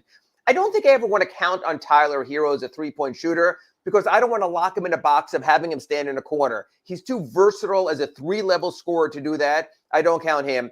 And God bless Dwayne Dedmon, who had 1 year of shooting threes, but he ain't going in there to be a three-point shooter.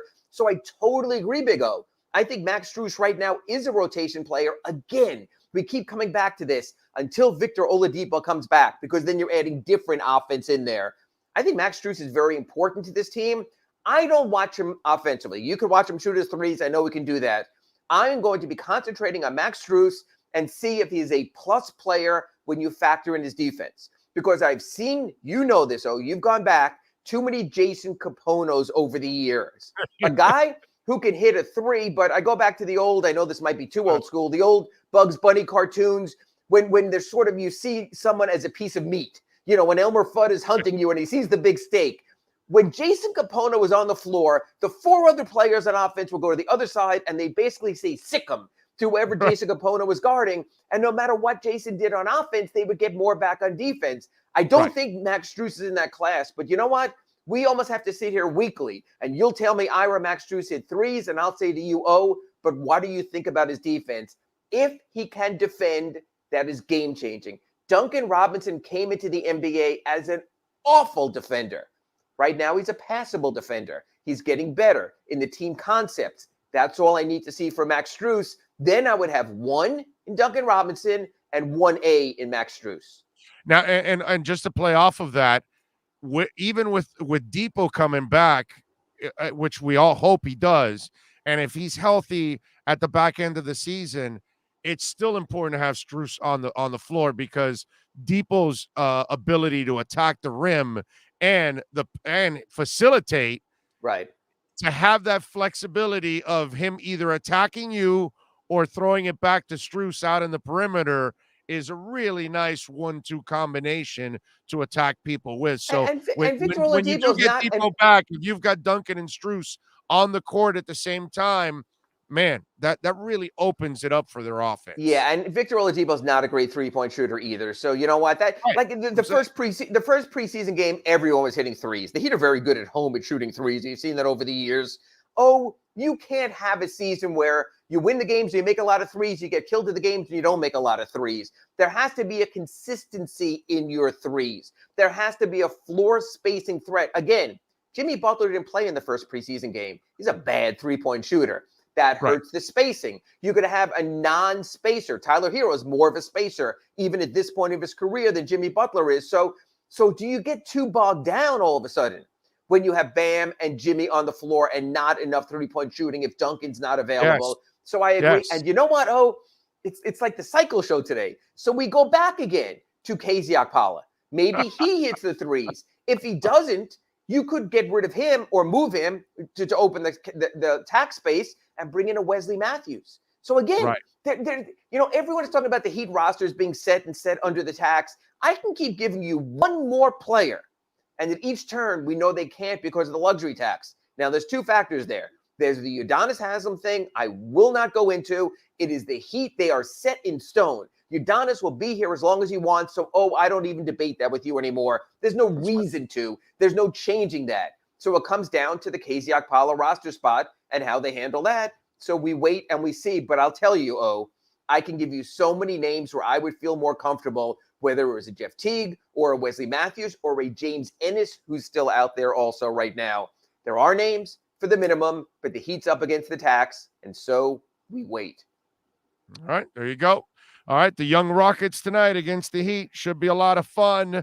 So get the Cuban coffee ready so you can stay up tonight. Ira, as always, thank you for taking some time, my friend. We will catch up next week. And if anyone wants to DM me on where I can get a cafecito at 10 p.m. here in Houston, I'd appreciate it. Thank you, Big O. You got it. There you go. The great Ira Winderman. Follow him on Twitter at Ira Heatbeat and catch him 3 times a week here, twice with the Accurate Pembroke Pines Miami Heat Report, and once a week on Wednesdays with the Palette Rack City Inside the Paint show. You've been listening to the Acura of Pembroke Pines Miami Heat and NBA Report with Ira Winderman. When you're looking for award-winning service and great deals from the #1 volume Acura sales dealership in the Southeast United States, you go to Craig's Inn Acura of Pembroke Pines at 15601 Pines Boulevard in Pembroke Pines. All right, awesome. All right, good stuff. Sean, you've got the hook up there. Mike DeRocco is confirmed for 12:30. Mike DeRocco will be joining us straight from Jacksonville, ESPN NFL Nation reporter, and he is covering the Jags and, of course, the Urban Liar story. So I figured we visit in with Mike, so he's all clear. So Sean, reach out to him and get the info you need to send him the link. So he is set up for 12:30. So good to hear that Mike DeRocco is going to be joining us at 12:30. So I like it. I like it. I like it. It's a beautiful thing. You know what I also like? Oh, by the way, I did post on my Twitter page at Big O Show. I did post a link to crypto.com and the code. So if you want to sign up and get their Visa card, man, it is the bomb. I'm telling you, the bomb. Zero fees. So good stuff.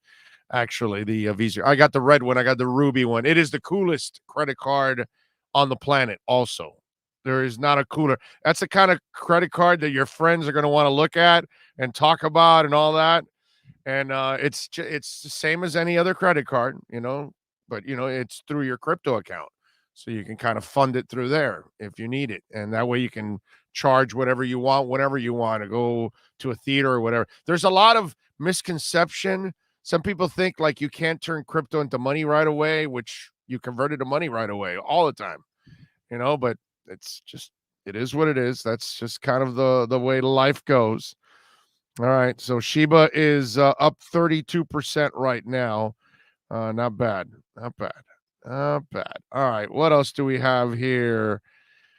We got a lot of people on the chat board. We thank Ira Winderman for joining us as always. Let's see what else. To me, Spoelstra is the best coach in the NBA, not named Greg Popovich. 2 championships and 5 final appearances. That's excellent. I'm with you. I have got no issues with Spo, dude. Spo is a freaking awesome coach. We are incredibly blessed to have Spo here as the head coach of the Miami Heat. Great job by Riley in finding Spo, in hiring Spo, in developing Spo, and look to what he's turned out to be.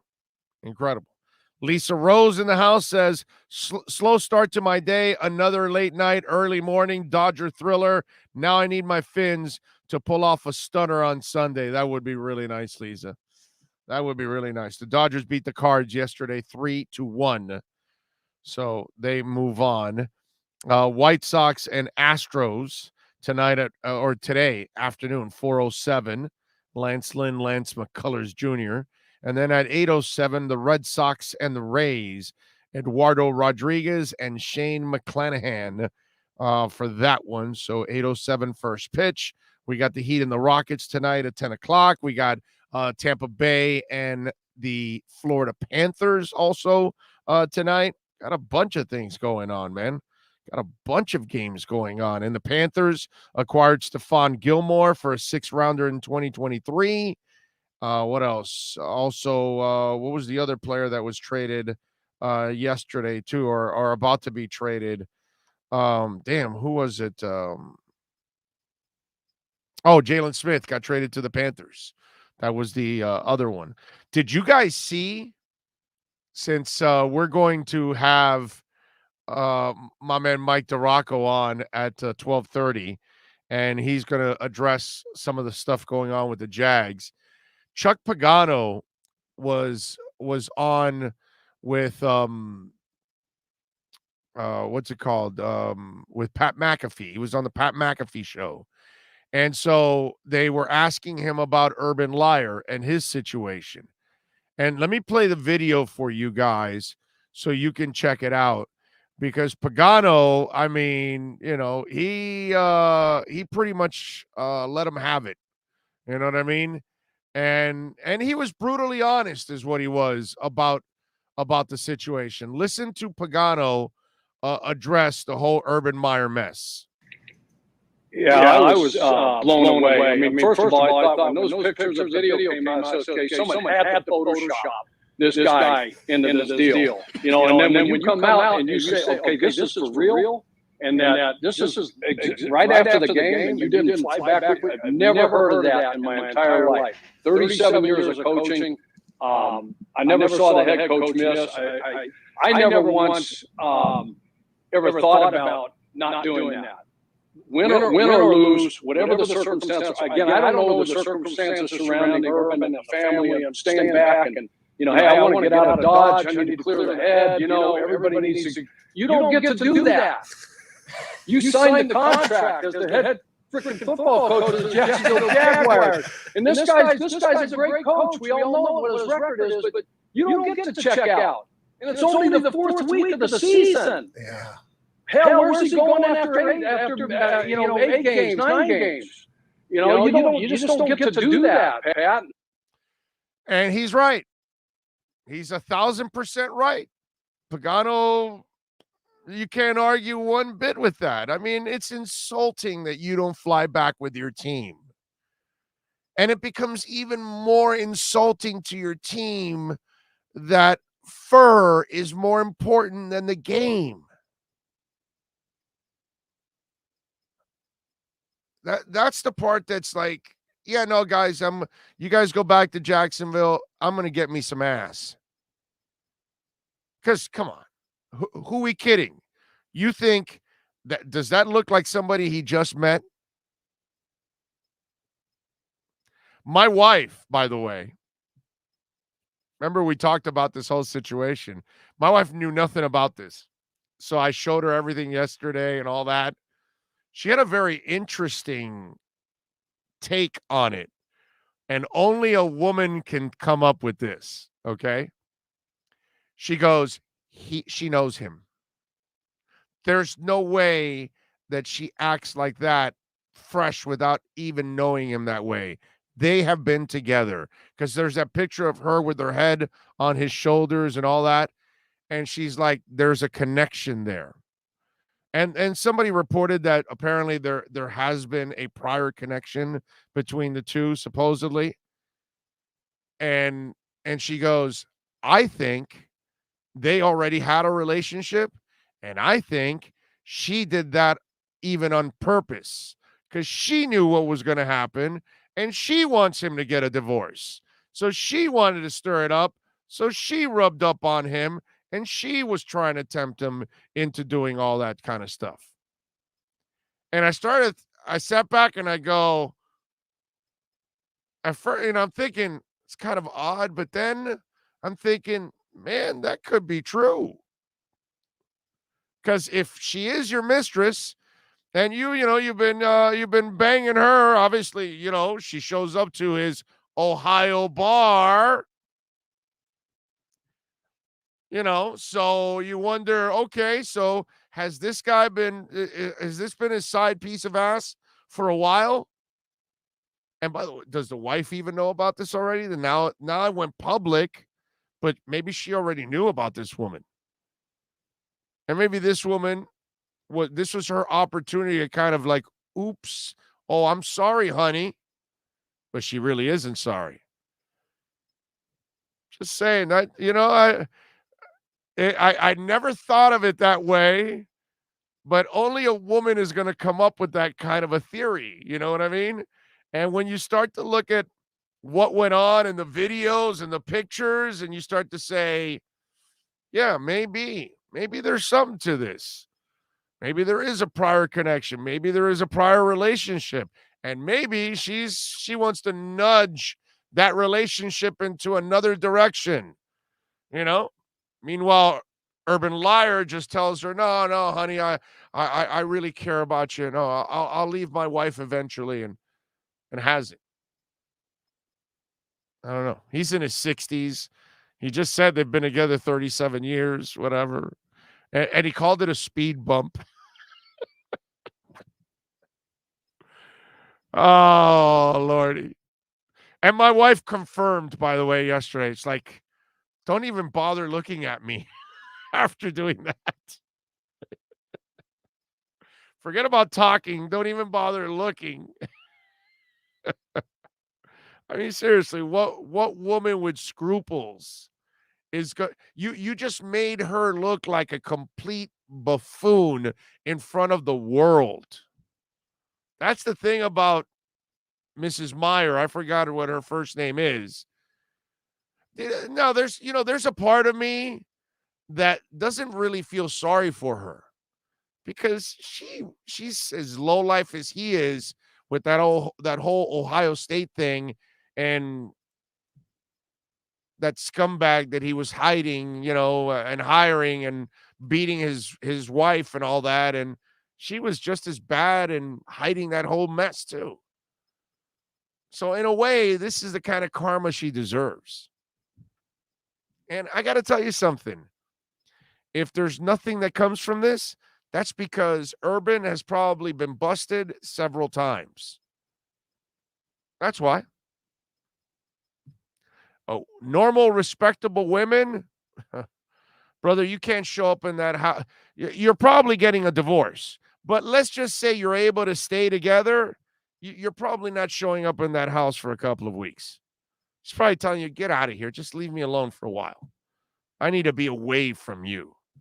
The entire world saw you sticking your entire arm in her ass. There aren't a lot of women that are going to tolerate that.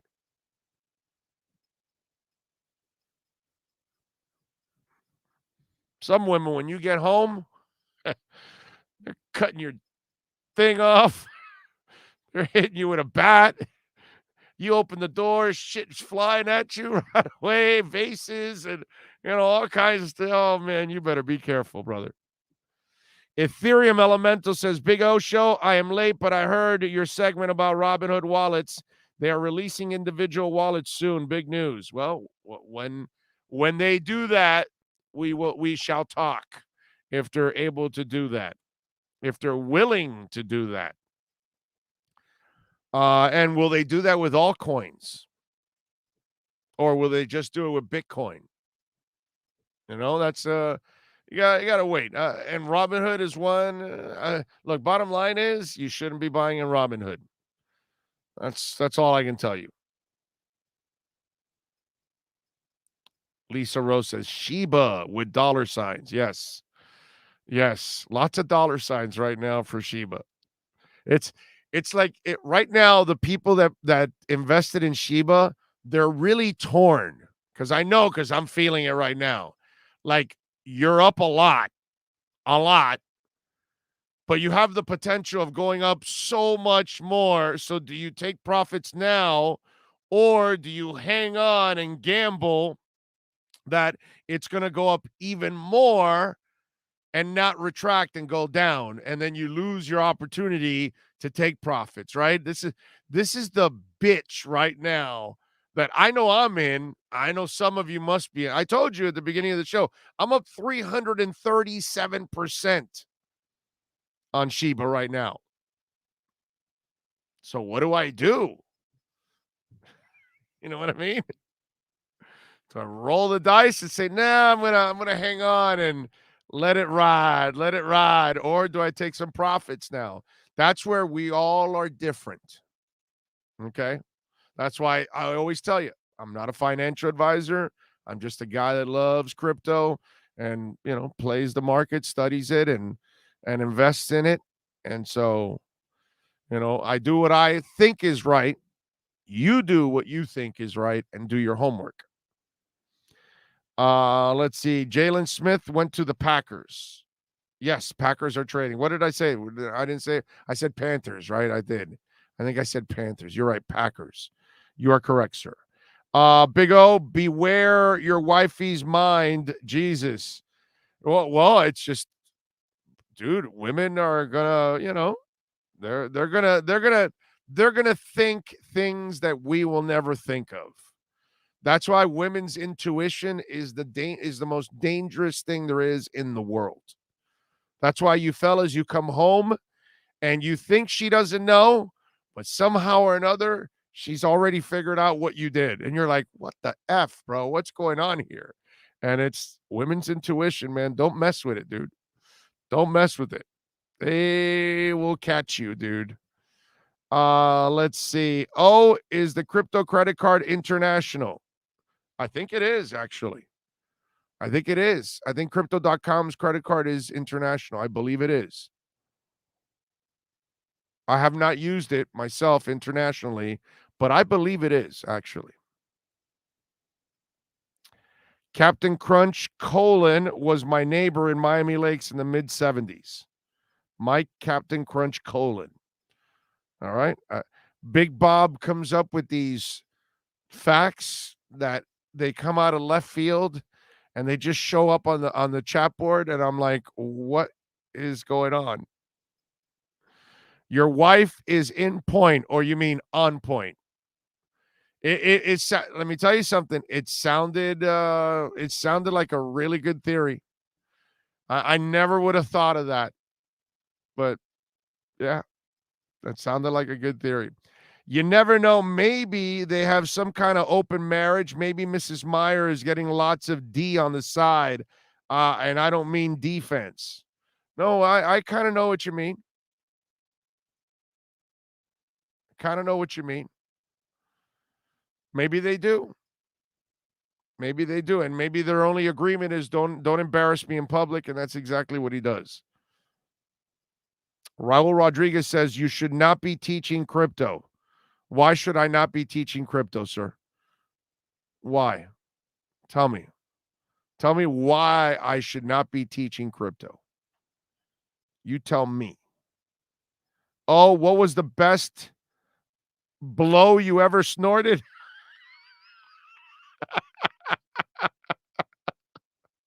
I was with Sosa in Colombia making a deal, and then we had to get rid of that Hazarai, and we had to hang him from the helicopter.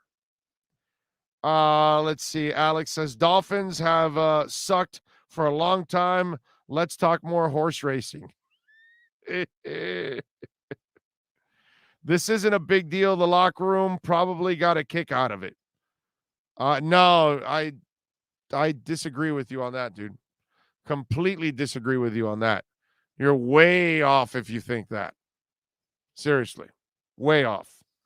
Because the NFL coaches and teams are constantly asking their players to care about football, and that football is their life, and that football is their priority. And Urban Meyer showed you that the team was not his priority that night. That it was more important for him to stay back and get a piece of ass than go back with his team, who is now 0-4, and it's his job to lead them. And when you're getting in trouble and you're getting a viral video out on social media, when the bye week rolls around, you can't tell the team, hey guys, be smart, don't get in trouble. Because now you've lost all that credibility already. Because you can't tell me to be smart when your stupid ass is in the middle of a bar sticking your arm up someone's ass, and it's being filmed and posted on social media worldwide. So if you think it's not a big deal, you don't get what's going on. He probably was already losing credibility in the locker room. He now has no credibility in the locker room. Let me explain something to you, okay? I'll give you a story. I'm glad you brought it up because this goes with it. So yesterday, they spoke with Trevor Lawrence.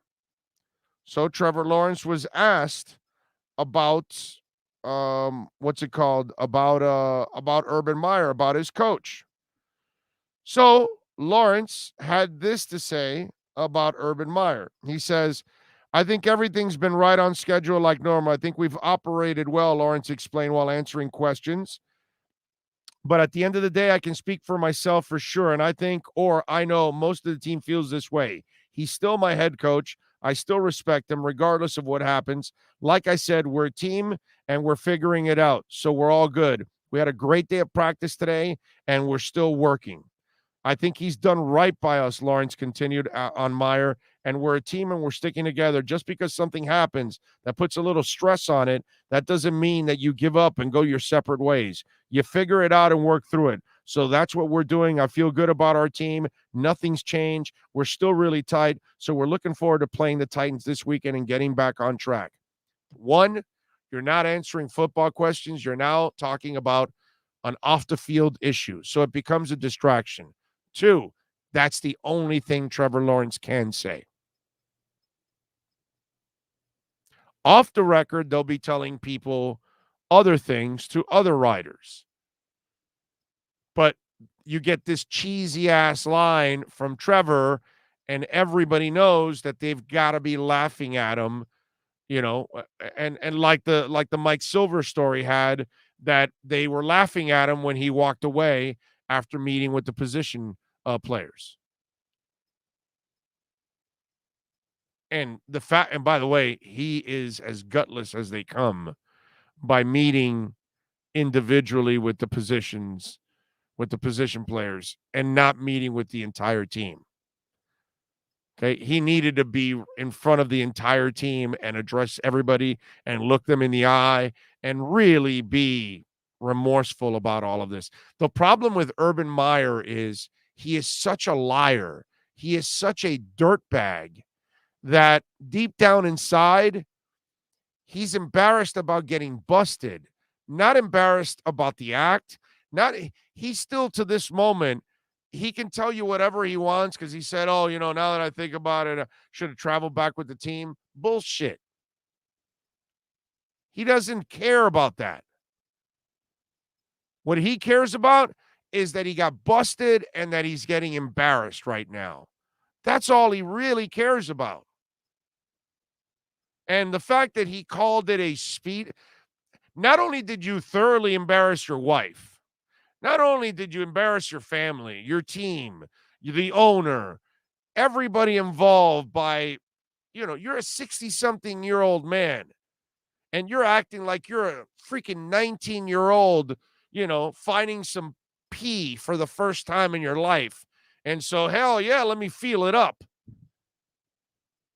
You're acting like a complete idiot at your age.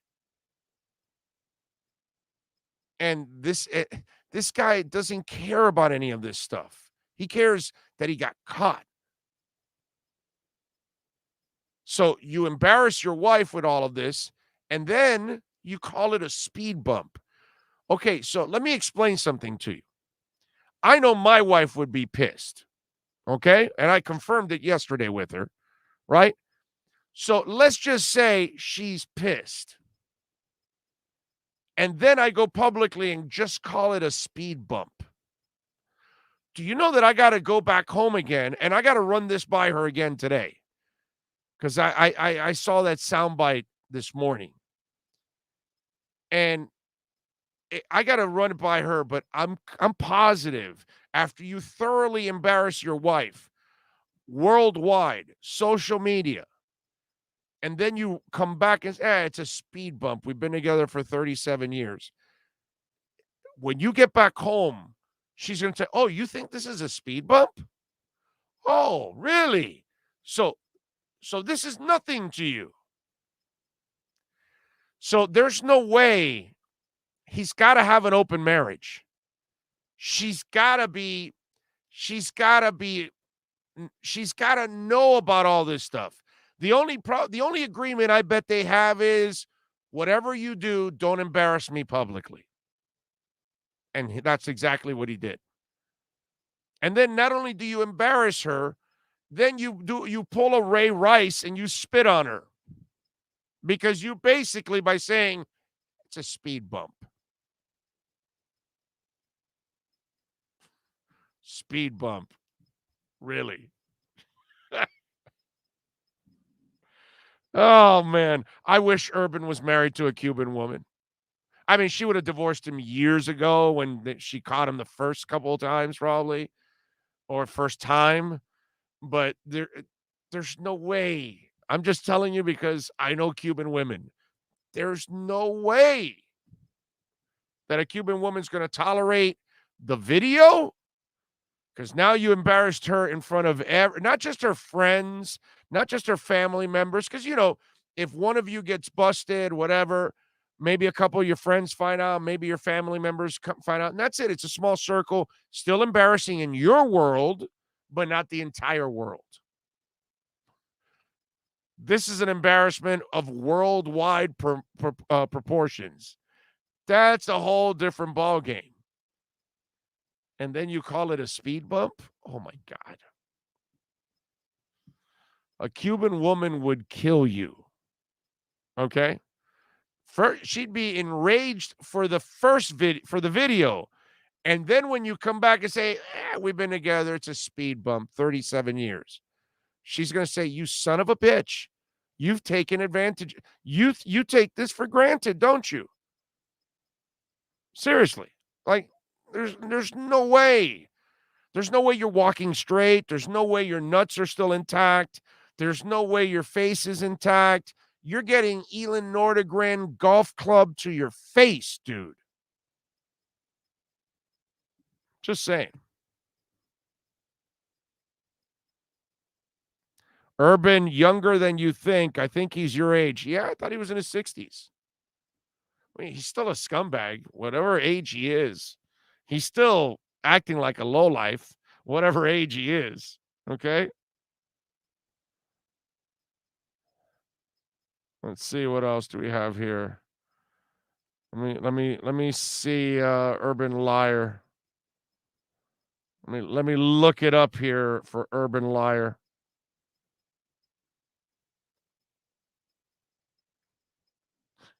First, you put on the search engine Urban Meyer, the first thing that comes out is video. He's 57. He's 2 years older than I am. July 10th of 1964. So he's 2 years older than I am. You put Urban Meyer in video.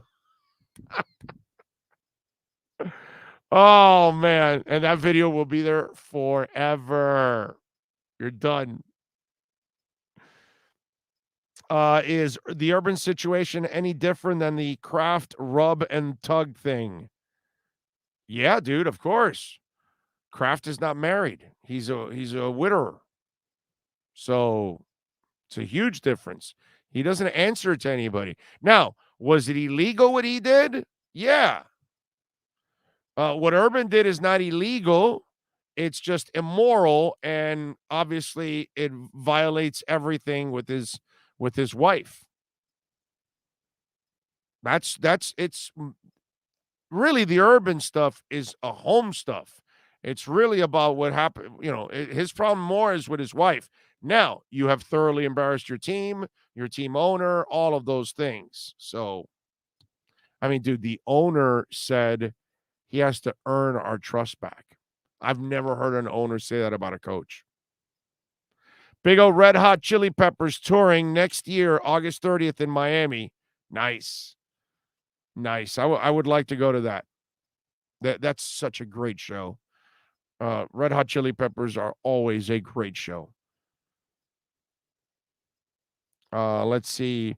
Players are being hypocritical on this. The percentage of them cheating is extremely high. I don't think you understand. It's not just cheating. You chose ass over your team. You chose ass, not staying with the grandkids like he lied about. You chose the blonde ass instead of being with your team on the way home after a loss that you're 0-4. And then you get busted on a video that goes viral. And so now you have disgraced not only your team, but also your family too. It's an enormous difference, dude. It's not just cheating. That part is he has to settle that with, what's her name, Shelly, I think it is, his wife. But it's what you did, with your team. You just heard Chuck Pagano in 37 years of coaching. He's never heard of a coach not flying back. Hey, if there was a death in the family or something and he had to stay for the funeral, okay. You're a college coach and you got to go to a recruiting stop, so your team's going back to Jacksonville or Miami, let's say, if you're a UM coach and your team is going to Miami, but you're going to go to Palo Alto, California to go recruit a quarterback. That's understandable. That's part of the game. But an NFL coach not going back home with his team with no emergency, I got to clear my head. I'm with Pagano on that one. What kind of wussy ass stuff is that? I got to clear my head. What are you, Kyrie Irving? Well, you can't handle 4 games of adversity? What are you? Some of our Dolphins have 4 games of adversity. They've lost their minds and given up on everybody. Come on, let's go. Let's be a little more mentally tough. So it's more than just about the simple fact of cheating. So there's a lack of professionalism that's involved in all of it. Let's see. Marino got a love child on the side. Yeah, he does. So what? He doesn't run a football team. He wasn't coming back on a plane and left it. And so, again, like I said, it's some of you out there, you're comparing apples and oranges, and you pull out examples that have nothing to do with what we're talking about. There's so much that goes on with these coaches and players we don't even know about. I'm sure at least 50% cheating that lifestyle. Okay. All right. Clearly, some of you can't be reached. I mean, there's this thing in this world nowadays. It's like people set their minds on something, and like there's no opening their minds and understanding that what they're thinking or saying or whatever makes no sense. But to them, they're going to force the square peg in the round hole. Whatever. Okay, we're done. My baloney has a first name. It's Urban. My baloney has a second name. It's Meyer. Oh, he loves to grind it every day. And if you ask him why, he'll say, 'cause Urban Meyer is a scum. He likes his fuzz over his team. I don't know. I tried. I'm not a rapper. I tried. If you guys have a finishing line for that, you can send it in. All right. Big O, I think this generation after our generation thinks differently than we do. We are old school. It really sucks. I don't know about the generational thing. I don't know if it's a generational thing. I think it's just it's people are wired. Some people are just wired different. You know, you're talking about something and then they're going off in a completely different direction. And you try to get them back on track, and no, you're never going to get them back on track. They're dead set in their ways. So that's just kind of the way it is. So Byron Jones, you know what? Before I do that, let's do this. Let's take a really quick break here. We're at the top of the hour. We'll take a break. We'll come back. We'll get ready. I got a couple of things that I want to talk about on the Dolphins side.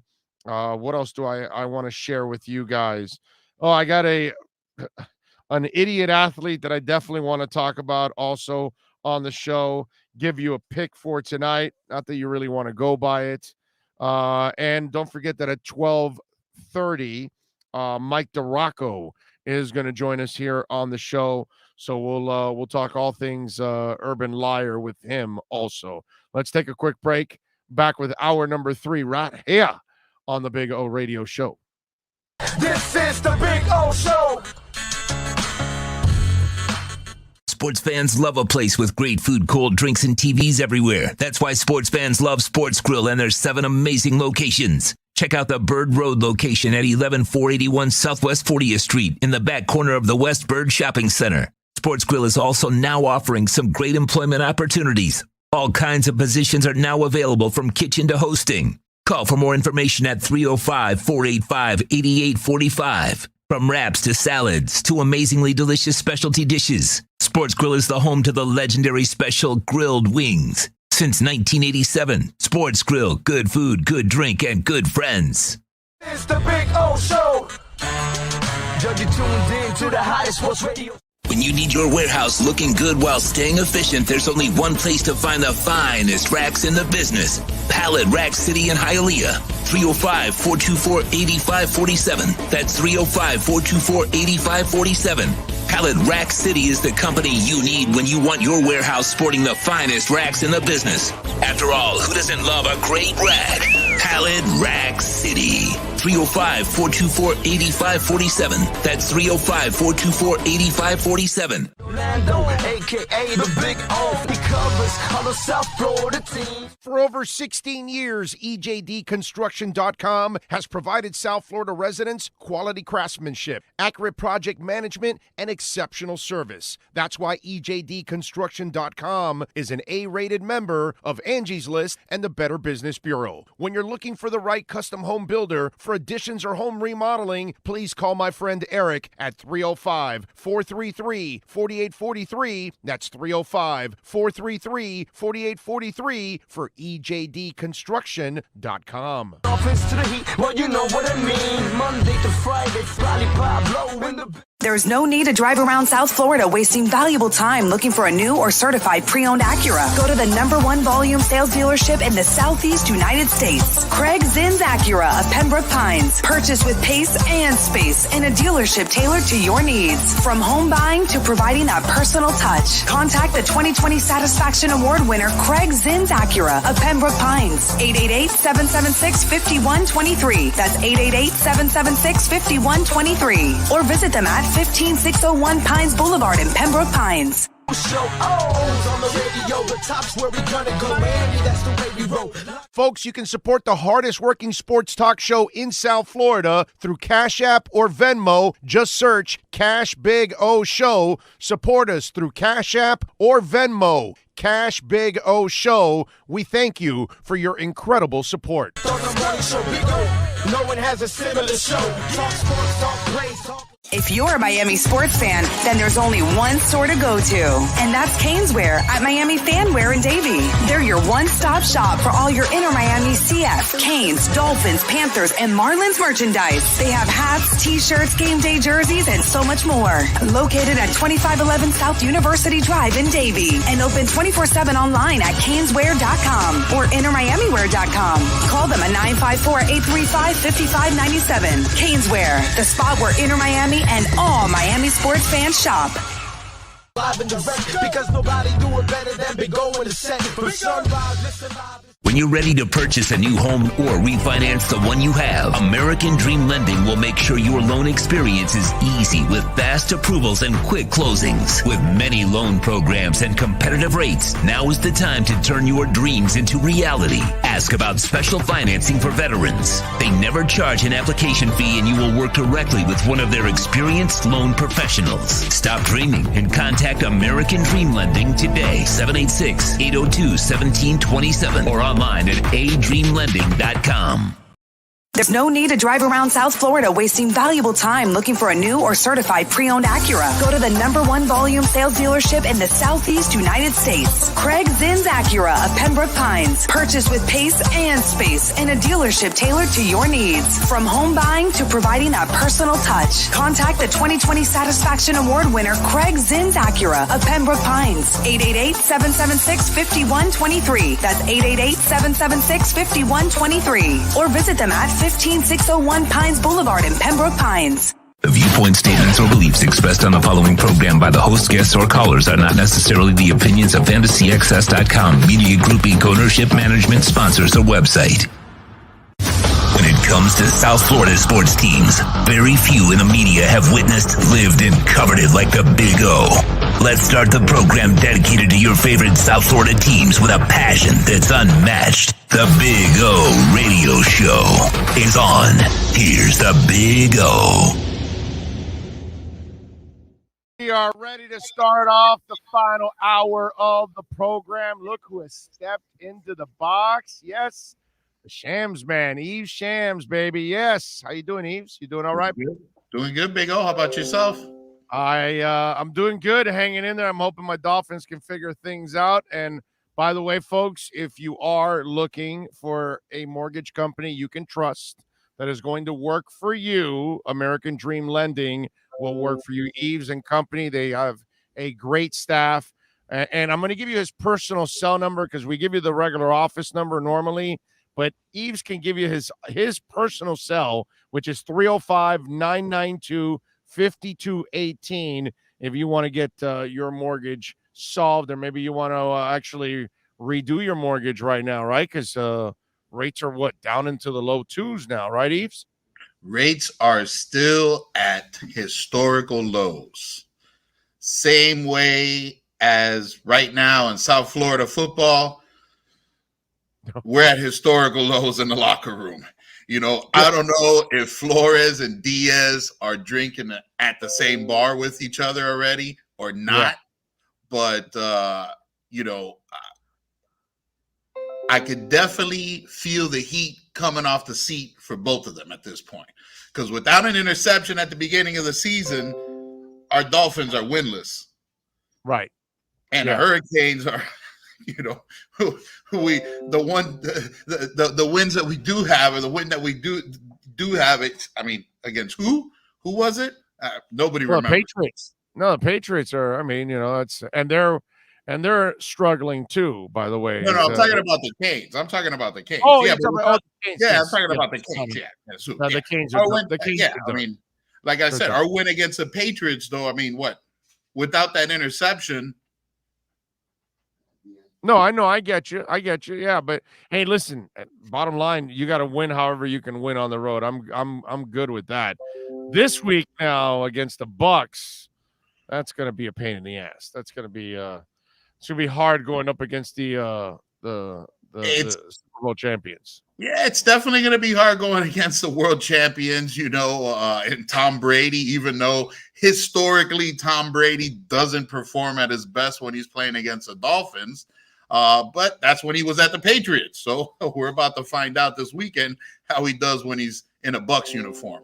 Well, the good thing is, dude, the Heat is right around the corner.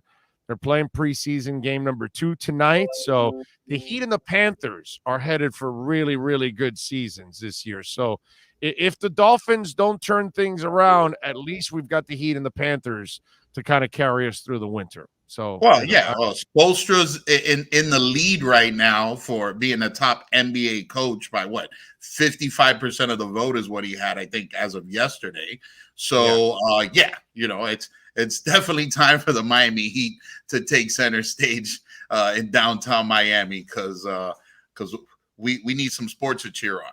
It's not looking too good, you know, up in Miami Gardens for either of our hometown teams right now. And of course, we're hoping that they can turn that around, but they need to turn it around quick, this weekend quick. Well, by the way, speaking of quick, you guys are also quick. You help people out with a quickness.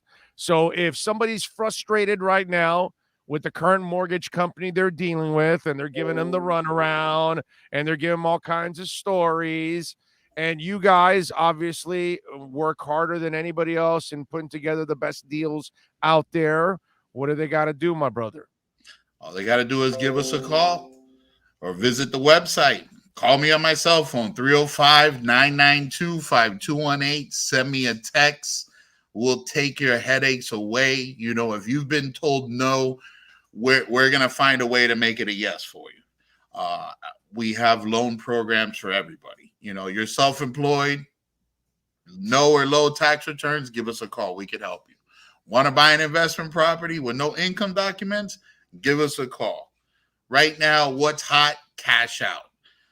lot of people are accessing the equity that they've accrued in their property over the past couple of years, accessing cash to remodel, renovate around the house, consolidate some higher interest debt so they can increase that cash flow at home. A number of reasons, to access that equity and put it to good use. This is the cheapest money you can borrow. So, if you have a way to put that equity to good use, we can get that cash in your hands quick. There you go. So if you need to pay off some of those credit cards because those interest payments are really high, well, then you can do it now. Call American Dream Lending, and Eves is waiting for you. So you can actually call the owner right now, 305-992-5218. That's 305-992-5218. And Eves, when somebody, if they're looking at a home, right, how do you assist them in that entire process of, okay, they found the home they want, then how do you help lead them to the right mortgage plan? Well, of course, presenting all the different options and products that they qualify for is very important. Looking at, all of the pluses and minuses of those different options, what their plans are going to be in the future with that property as well, would allow us to present them with their best option for their specific scenario. One way that we really work to get our buyers' offers accepted, we're able to fully approve our buyers before they hit the marketplace. So, their agent is fully equipped to get their offer accepted. Nice. Over the bank approval that they got when 459 hits, no one's answering that phone. Listing agents are calling me Saturday night and Sunday morning, vetting their offers, and they're able to get the lender on the phone and get some real answers in real time, which really makes your offer stand out when you and 100 other people are making offers on the same house. There you go. So after you make your millions now on Shiba, since it's blowing up there in crypto, then you can go visit American Dream Lending, get your home, and get the mortgage. And call my man Eves at 305-992-5218. Any specials for folks out there before we close it out? Well, we're still offering free appraisals. Purchase or refinance, we're crediting you for your appraisal cost, no matter how much it is, at the closing, so you don't have to worry about those fees. We want to help people, get to where they need to be financially. And a lot of people don't have that appraisal fee up front to make that refinance happen. And, if that's the case, we want to help you get to where you need to be financially for you and your family. And, that's what we're about. We're about family, making homeowners here in South Florida, and get you out of that rental situation, because you're just throwing your money away. How about that? This weekend, Big O, I'm hoping for a good Miami football weekend. Yes. Need some W's. Yes. We need to turn us around. We need to keep the fans going down to the stadium, because right now, if this continues in 2 or 3 weeks, I don't even know if we'll be on TV. Yeah, no. We'll be blacked out for all the games that you say. Yeah, exactly. Yeah, it's gonna be painful. Yeah, I know, but let's hope so, man. There's 13 games left. There's plenty of time. There is. Hopefully they can turn things around. And again, folks, they're gonna waive your application. What is it? The appraisal fee. They're gonna waive your appraisal fee, and you're probably going to get out of a bad mortgage to get into a better mortgage and save you money in your monthly payment. So you're going to save a lot of money calling Eves and American Dream Lending at 305-992-5218. Save it on that cell phone, 305-992-5218. Eves, as always, my brother, thank you for taking some time. Enjoy the weekend, and let's hope for a good performance. Oh, hold on, Big O. I got one more thing. I'm going to be at Epcot Food and Wine Festival on Saturday. Any Big O Show listeners in Epcot Food and Wine Festival, I'll be wearing my American Dream Lending hat. You find me, I'm buying you a drink. How about that? All right. So if you're going out there, is there? If you're going out there, check me out. That's a great event. And the other thing I like about that event, they also have concerts. Is there a concert also this weekend while you're out there? I believe there is a concert set. I haven't checked to see who it is. I kind of want it to be a surprise, so I'm going to find out Saturday when I walk in the park. I'll be jealous, man, because I know if it's a good band, they'll be pissed that I'm not there. That's a great event, dude. I've been to it years ago, and I've been wanting to go back. It's a super cool event. So good job by you. So if you find Eves, he'll be wearing his hat. He's going to buy you a drink over there at the Food and Wine Festival. The entire American Dream Lending team will be out in Epcot this weekend. Yeah, by the way, I need one of those hats for the show. So next week I have some more coming in, so you will have one. All right, you got it. All right, Eves. Thank you, my brother. You be good and enjoy the weekend. I know you will. I will definitely. Thank you. All right, be good. There you go. Good people, man. Eves Sham does an excellent job, man. Seriously, if you need a mortgage company, they are really, really good people, family oriented. They will take care of you. Please call them 305-992-5218. That's 305-992-5218. So there you go. I got to give this guy a call. I'm looking for a home for me and my family. Well, Alex, we appreciate it. You're going to need a mortgage company. Call Eves. He'll take care of you. And, of course, tell him that we sent you. It's very important that you guys, hit that like button, share the links, visit our sponsors. All of these things will help us grow, okay? And plus, all of our sponsors are kick-ass sponsors. I don't team up with anybody that's Mickey Mouse. So that's for sure. All of our sponsors are really, really good sponsors. I vet them pretty damn well to make sure. If not, like the other, like when I was telling who was it, Joe Shad, I said, you could go ahead and rip Spirit because I don't care what Spirit says. I don't need their money. I don't care, bro. I don't care if they give me the kind of money that I can retire. I'm not interested in doing any advertising for Spirit Airlines. Okay. Any other airline, that's different. But Spirit, no, not doing that. Send me your ping to find you as I'm thirsty for a drink, says Andy Rios. Well, you have a cell phone. Andy, you have a cell phone. It's right there. I gave it to you. So if you have a cell phone, you can actually call them at the wine festival, 305-992-5218. That's his cell number. So if you're there, you can actually text him and say, hey, I heard you on Big O Show. I'm here at the Food and Wine Festival. Where are you? I want a drink. And that's it. And he'll get you a drink.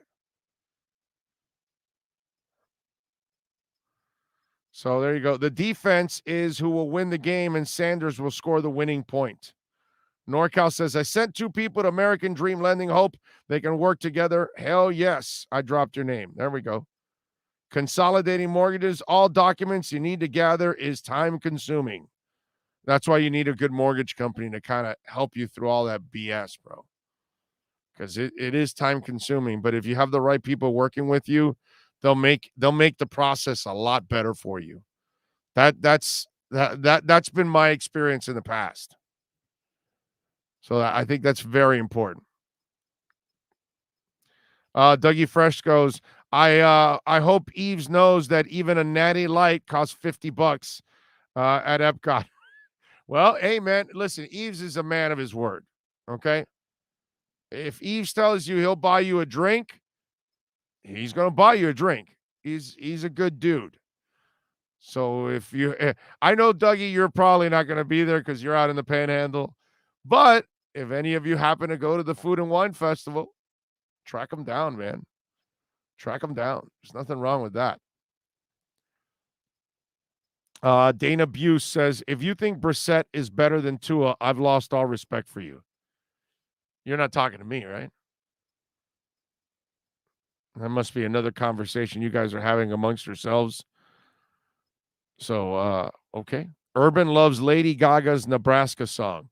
Oh, because the blonde girl's name came in Nebraska. I got you. Okay. All right. I got it. Don't forget, folks, you can reach out to us by Twitter at Big O Show. Email bigoradioshow@yahoo.com. The text line, I was actually answering some texts before I got on the air, 855-912-1056. That's 855-912-1056. Let me see if we have any that just came in now so we can answer a couple of those, because you guys are always chiming in with the text line. So I might as well get to it. Let's see what we got here. Okay, Big O, I just want to tell you how much I appreciate you. Before you, I had to sit and listen to 560 and 790 talking about bullshit teams I don't give a shit about, and I love your freaking lineup. Omar, Joe, Allen, thank you. I appreciate that, and that's what we're trying to create, man. We're trying to create the kind of sports talk that sports fans want, okay? If you're a sports fan. Now, if you just want to hear buffoonery on the air and stupid-ass crap, that's, I will have fun, as all of you know. I will have fun, but this is going to be more than often a hardcore sports talk show, something that you really can't get in a lot of places. Certainly tough to get here locally in South Florida. So I appreciate all of you out there. Thank you. And listen, the downloads say it, man. We're approaching now 1.5 million for the month. Okay. Do you think this team has quit on Flores already? No, they have not. They're not even close to quitting on Flores right now. Nope. Check back with me in a couple weeks. Maybe I have a different answer, but I don't even think I just think they're playing poorly right now, and they're not as prepared as they should be. But they need to change things, and we're gonna find out. Big O, I like Flores, you know that, but if he keeps doing what he's doing now, he's going to end up like every other coach that's been here since Shula, and that's fired for being stubborn and not admitting your mistakes and make the necessary changes instead of keep going with what you have. And you know what? You didn't put a name there on your text there, but you are 1,000% right. That's why he has to change things. He has to figure it out. You are correct. Good morning. Can't get you live on YouTube. Is something up? I have no idea why that guy can't get me on YouTube. I apologize that you can't get me on YouTube, but we're clearly on YouTube. Okay? We're clearly on YouTube. Let's see. What else do we have? Okay. I think a couple other comments. All right, there we go. The other ones weren't air ready, or weren't really to talk live. Just got on, Big O. Any insight into tonight's U.S. men's national game against Jamaica? Yeah, I got to be honest with you, dude. I forgot completely that there was a game today between the U.S. and Jamaica.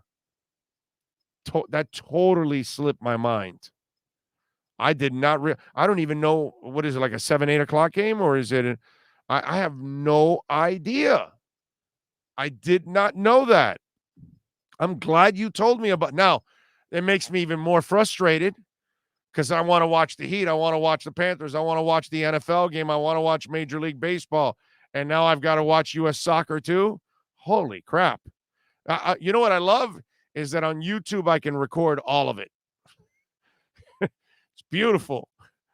Yeah, the old days with your TiVo, right? What was it? Only 2 or 3 things you could record. What I love about YouTube is you can record 87 things at the same time. Love it. So yeah, I will check it out. But damn, I'm going to be all over the place today. Urban Liar destroying teams and his family all in one shot. Schellenhammer says, I wouldn't be that surprised if we beat the Bucs, but I see a classic game-winning drive in the making by Brady, but Finns can definitely win. Hey, man, listen, as long as the Finns give us a respectable game, I'm good. I'm good. I don't expect them to win because they are playing the Super Bowl champions. But what I don't want is a thorough embarrassment. That's what I don't want. Okay? Andy Rio says, I don't listen to the other two sports stations. I don't like the host BS, but we'll try with Odyssey app to the tip of the hour only for the code word when they do the national contest. So you try to win the cash and then you're out. That's smart.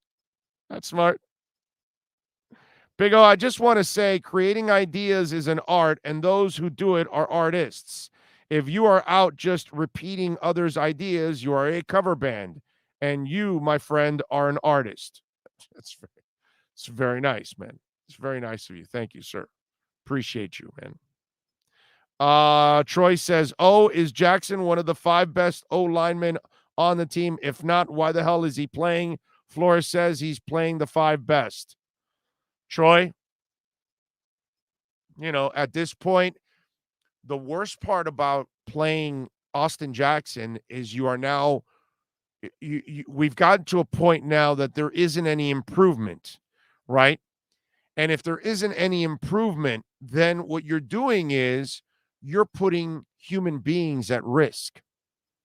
Not that their lives are at risk, but you're risking injury now.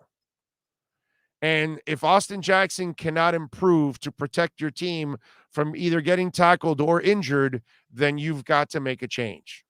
And the other gentleman just said that about Flores, that he cannot be stubborn. Now, here's the thing. I wonder if he fell in love with Austin Jackson and he's the one that drafted Austin Jackson. Because he's sticking with him so much and he controls the 53. He changes everybody else. I mean, he gets Solomon Kinley and discards him right away. Right? I mean, he's changed. He's Solomon Kinley starts, bench, start, bench, start, bench. But yet with Austin Jackson, he keeps him there. And he has so much influence in the draft. I wonder if he fought for Austin Jackson so badly, and now he's trying to justify the play. But you are now, it gets to a point where you are correct, Troy. I can't, hey, listen, if I think you're wrong, Troy, you know it, I'll say it. I disagree with you. I'll tell you why this, and that. But here I can't disagree with you because you're now getting to a point that your stubbornness might put people at risk and you're not helping the team anymore.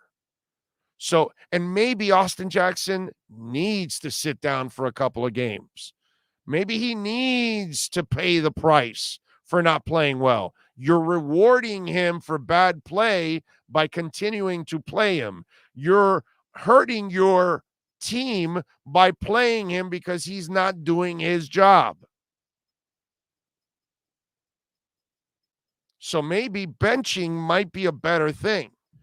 Now, maybe you're also not benching him because Greg Little has been terrible in practice, because anybody else that you were going to put there has been just as bad or worse. That's the scary part. But again, I don't know. You don't know. But what we do know is he's not playing well. So you need to do something. If he can't do it on his own, then you need to bench him and you need to put somebody else in there. That's the problem. So Byron Jones is injured and not practicing. So a lot of people are thinking whether it's Needham or Coleman or maybe even Iggy to take over. And I love Needham in the slot. I know he's turned into a good football player, so they'll probably end up using Nick Needham outside and then use somebody else in the slot. And I don't know. And they say Iggy can play the slot also. I got to tell you something. I would love Igbenogany to play instead. He needs the reps. He needs the experience. He needs the ups and downs. He'll never learn this way. And I get it. You're playing Tom Brady. You're playing some great receivers. But man, I would really like to see him get that test.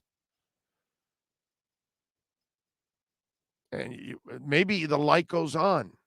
You just never know. It could happen. I get it that against Tom Brady, this may not be the perfect test. You know what I'm saying? But I will say that, I mean, I love what Needham has done. I don't trust Justin Coleman whatsoever, and he's not your future anyway. So if you're going to go in the Coleman direction, I'd rather you play Igbenogany just so he can start getting some more playing time, more experience. Whatever mistakes he makes, maybe he can learn from them. And you can find out if he's made any progress since then. Sometimes maybe he's not a great practice player. Maybe he can become a better game day guy. All of these things, we just don't know. All right, we don't know a lot about what's going on in Jacksonville. We've seen a lot, but we want to know what's going on inside. Mike DiRocco, my buddy, does an excellent job of covering the Jags for ESPN NFL Nation. He is going to join us next. If you're a Miami sports fan, then there's only one store to go to, and that's Caneswear at Miami Fanwear in Davie. They're your one-stop shop for all your Inter Miami CF, Canes, Dolphins, Panthers, and Marlins merchandise. They have hats, t-shirts, game day jerseys, and so much more. Located at 2511 South University Drive in Davie, and open 24/7 online at caneswear.com or intermiamiwear.com. Call them at 954-835-5597. Caneswear, the spot where Inter Miami and all Miami sports fans shop. All right, we are back and we are ready. Is Mike DiRocco ready? Hold on. I think we're going to get him on here. Wait a minute. There's Sean. Let me try to get him back. Okay. All right. We'll get Mike DiRocco back. There he is, the legend that is Sean Stanley, the executive producer of this show. And once again, by the way, I got to mention to Sean and to everybody out there, I encourage you to go to our YouTube page. Not only will you get the whole show video, but Sean is cutting up segments, interviews, rants, and posting a lot of the press conferences. Dolphins, Heat, Panthers. You're getting all kinds of press conferences. So our local teams have press conferences. You will get those press conferences also. So we're kind of making it a one-stop shop, and we're going to add more things to the YouTube page. So please smash the like button, which is very important when you're on YouTube or on the podcast, and share the link with folks out there, and subscribe, hit the notification bell. All of those things are incredibly important. All right, let's go to my man, Mike DiRocco, who does an excellent job of covering the Jags on a daily basis for ESPN NFL Nation. Follow him on Twitter like I and many others do at ESPN DiRocco. Mike, did you ever think it was going to be this interesting covering Urban Meyer? Not even close. I thought there would be some rough patches just because, I covered him before when he was at the University of Florida, but I never thought that I would be writing a story about a young lady dancing close to his lap and him allegedly reaching for a not patch. Having a real good time. Yeah. God. It's just Mike. Nothing that I ever thought that I would be writing about. No, I mean, not this. No way. And Mike, the part is it's almost like he's 15 years old, and you're like your father, and you're looking at you. That's what I feel like Shad Khan must have felt like the other day. Like he's a 15-year-old kid that did something incredibly stupid that 15-year-old kids do, and then the father has to like, yo, what are you doing? What are you thinking? And that's kind of what Urban is right now. It's dude, what are you thinking? You are an NFL coach. You're feeling up some hot blonde in a bar in public. You know what I mean? If you wanted to hook up with her, dude, just have her go to your room and nobody finds out, and you don't embarrass your wife, you don't embarrass your team, all of that kind of stuff. It's just, and the fact that you didn't go back with your team, which, you and I have been covering football for a long time, that's unheard of unless you're a college coach going on a recruiting trip or something right out of a game or something like that. it's just how does this cross his mind, Mike? You know what I'm saying? Yeah, it's one of those. This is one of those situations where it's a snowball thing, where you make one bad decision that leads to another bad decision that leads to another bad decision, and all of a sudden you're in a hole you can't get out of. And then you've got your owner. I like the analogy of the 15-year-old, I'll take it a little further like this. You know how sometimes your dad or your mom would go, "I'm not angry at you, I'm just disappointed." Well, Right. Shad Khan was both angry and disappointed and upset and annoyed, as he should be. You know, the argument of it being a distraction, you could probably, for the team in terms of on-field stuff, you can probably argue both sides of that if you wanted to, that these are professional athletes and this is something that, in their lives, they have all kinds of other stuff going on. They're not just players, so they're always dealing with a distraction of some sort, whether it's a family situation or what have you. But you can't argue that it's an embarrassment. And it embarrassed Urban. It embarrassed his family. It embarrassed all the players. It embarrassed Shad Khan. And let's be honest, it embarrassed the league. It's just not a good look. And the amount of stupidity is just at an epic level here. And I'm not saying anything Urban Meyer hasn't said in terms of stupidity. I mean, it was a dumb, stupid decision followed by another dumb, stupid decision. And now here we are. Do you think he is in the process of losing the locker room? Because, like many have pointed out, in the bye week, he can't tell anybody, hey, guys, be smart, because obviously you're not smart. So, and then obviously you don't come back with the team. And basically, I didn't come back to the team because I wanted a piece of ass. That's kind of the way it looks like to the guys. So you're closer to the team than we are. Where is this team, Urban Meyer, right now? I think he's lost some respect from the players, and I think there's a lot of contempt for him in that locker room. And some guys support him more than others. Some guys are probably going to tune him out. But the bottom line is they know they still have a game this week, and they've got other assistant coaches helping them to get ready.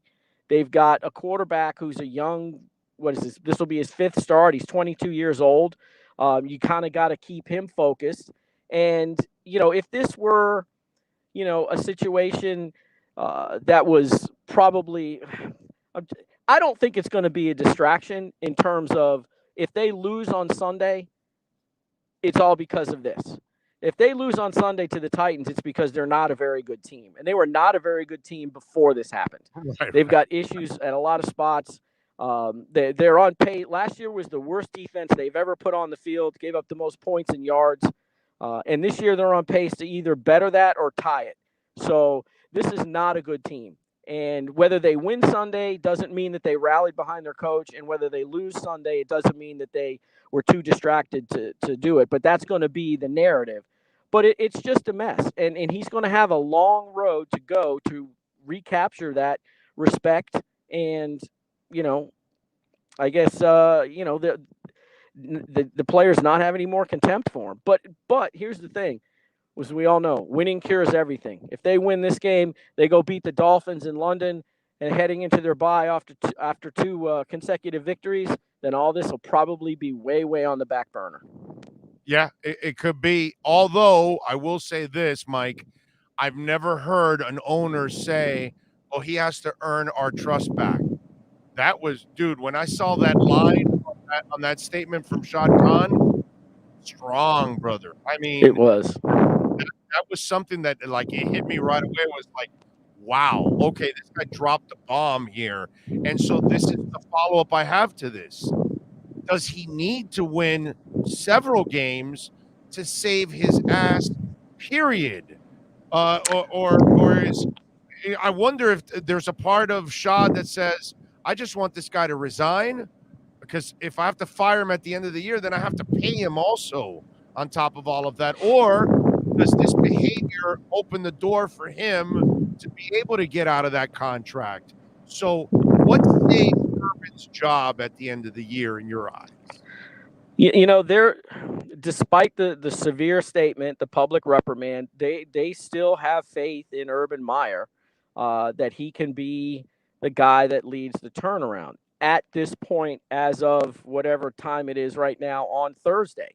Stuff can absolutely change. To be honest with you, I'm expecting another video showing something else to be released any day now. I mean, I can't believe that in a crowded bar like that there were only 2 videos. So if there's something else that gets released, that changes everything.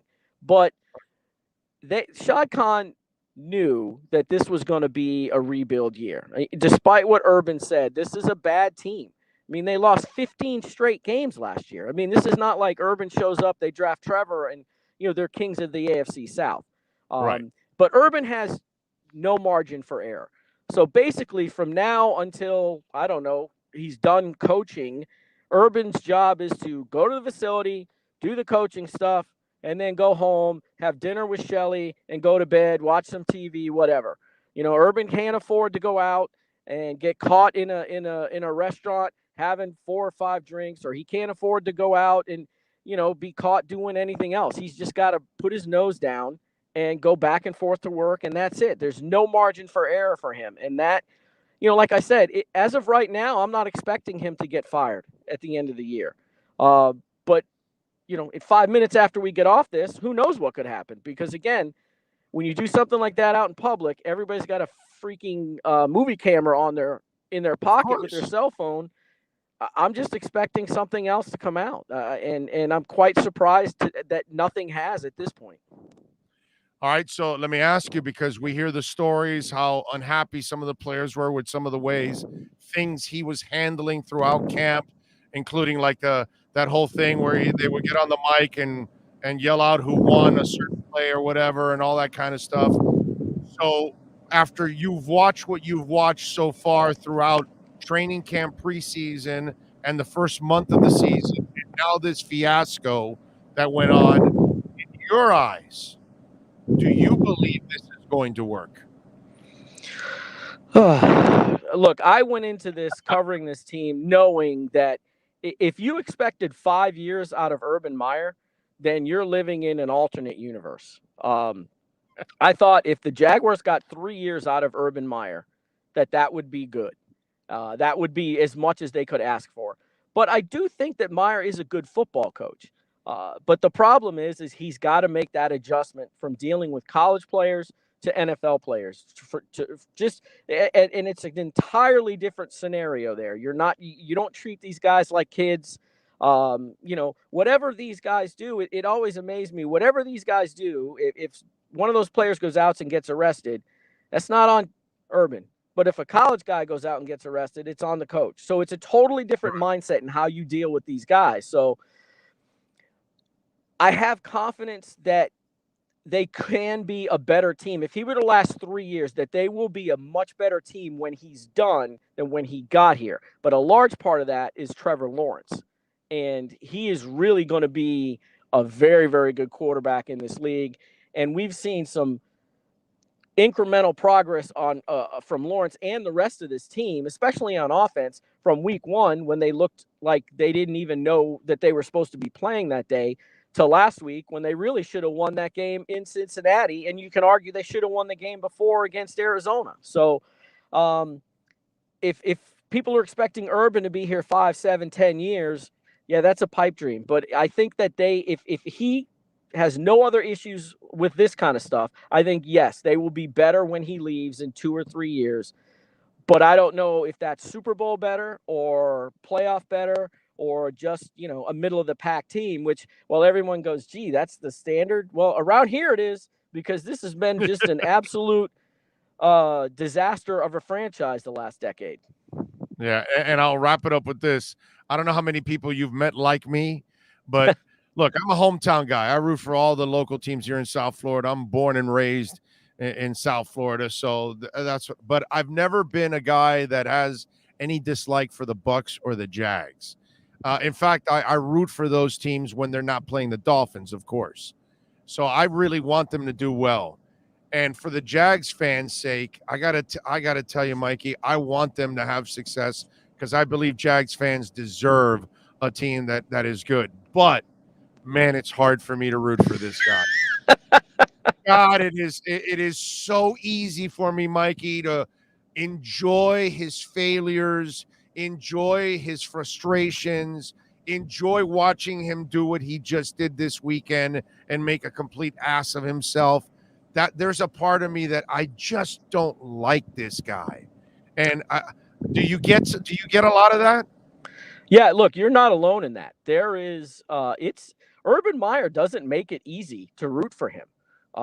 He really I mean, we could spend, an hour going back over all the things at Yeah. Florida and Ohio State that Yeah. would make it so easy to root against him. And there were a large segment of Jaguar fans that weren't enthralled with the hire either. But when you've got a guy like that and people want to see fail, it's not surprising that there are a lot of people that are kind of relishing what's going on with him right now. It's, this is a hard franchise to like anyway, just because of how inept that they've been.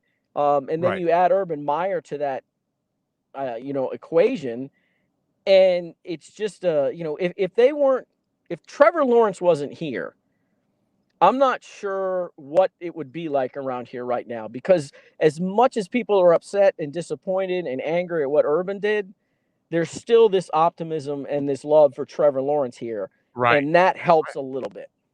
Yeah, because dude, that's where your hope is. Because I think logic tells you, because even the way you were explaining about the whole success, you're not that convinced that this whole Urban thing's going to work out, because you don't think he's going to be here to finish any kind of a job. So whatever he leaves, he'll leave it half-assed. Whether it's a bad team, a decent team, or a great team, he'll kind of leave it half-assed. But if you look at Trevor Lawrence, that's the guy, that's the centerpiece that you would look at and say, well, we can attract a good offensive mind if we have Trevor Lawrence. And if you're a fan, you're going, dude, we finally got a quarterback since Mark Brunell. Because right, that's what it is, right? It's Mark Brunell, right, for them, right? I think that's kind of the last, I think Mark Brunell was one hell of a quarterback, dude, in those days. So yeah, I get it's kind of like what we're doing down here, that we're trying to find the guy since Marino. You know what I mean? It's one of those kind of deals. It's crazy because Lawrence is the one thing you can always hang your hat on and say, man, if we're going to have a future, if we're going to be winners, if we're going to have success, it's that dude right there. Yeah, and that's why this is that's why this was an attractive job when Doug Marrone was fired last year, because we all knew that this team was drafting Trevor Lawrence, and that's why this will be an attractive job whenever Urban leaves and they have to hire another coach, because you don't get a chance to coach franchise quarterbacks every day. And, no matter what state this franchise is in, when Urban does leave, Trevor Lawrence is going to make this one of the more sought after jobs. So, from that standpoint, like you said, I'm not 100% how good it's going to be, but, at least like Trevor Lawrence kind of gives everybody around here hope. And even if it doesn't work now, maybe 3 or 4 years from now, they find the guy that can make it work. And if you want to follow the craziness in Jacksonville, find out where Herb is going to stick his finger next, follow my man Mike DeRocco on Twitter at ESPN DeRocco, and catch his work there on ESPN NFL Nation. Mikey, you're always awesome, bro. Thank you for taking some time, and don't shake his hands. That's all I can say. Thanks for having me. All right, my brother. You be good. There you go. The great Mike DeRocco. I mean, that's solid advice, right? You no longer want to shake Herb's hands anymore. You don't know where those fingers have been. It's like that airplane scene, right? Guy's cleaning, picking his ear. Get your finger out of your ear. You don't know where that finger's been. I mean, that's kind of the key right now. You don't want to shake hands with Herb. Herb takes out his hand. You're like, fist bump. I saw you, Herb. You're not into fisting, but you're into something else. So we'll fist bump. That kind of stuff.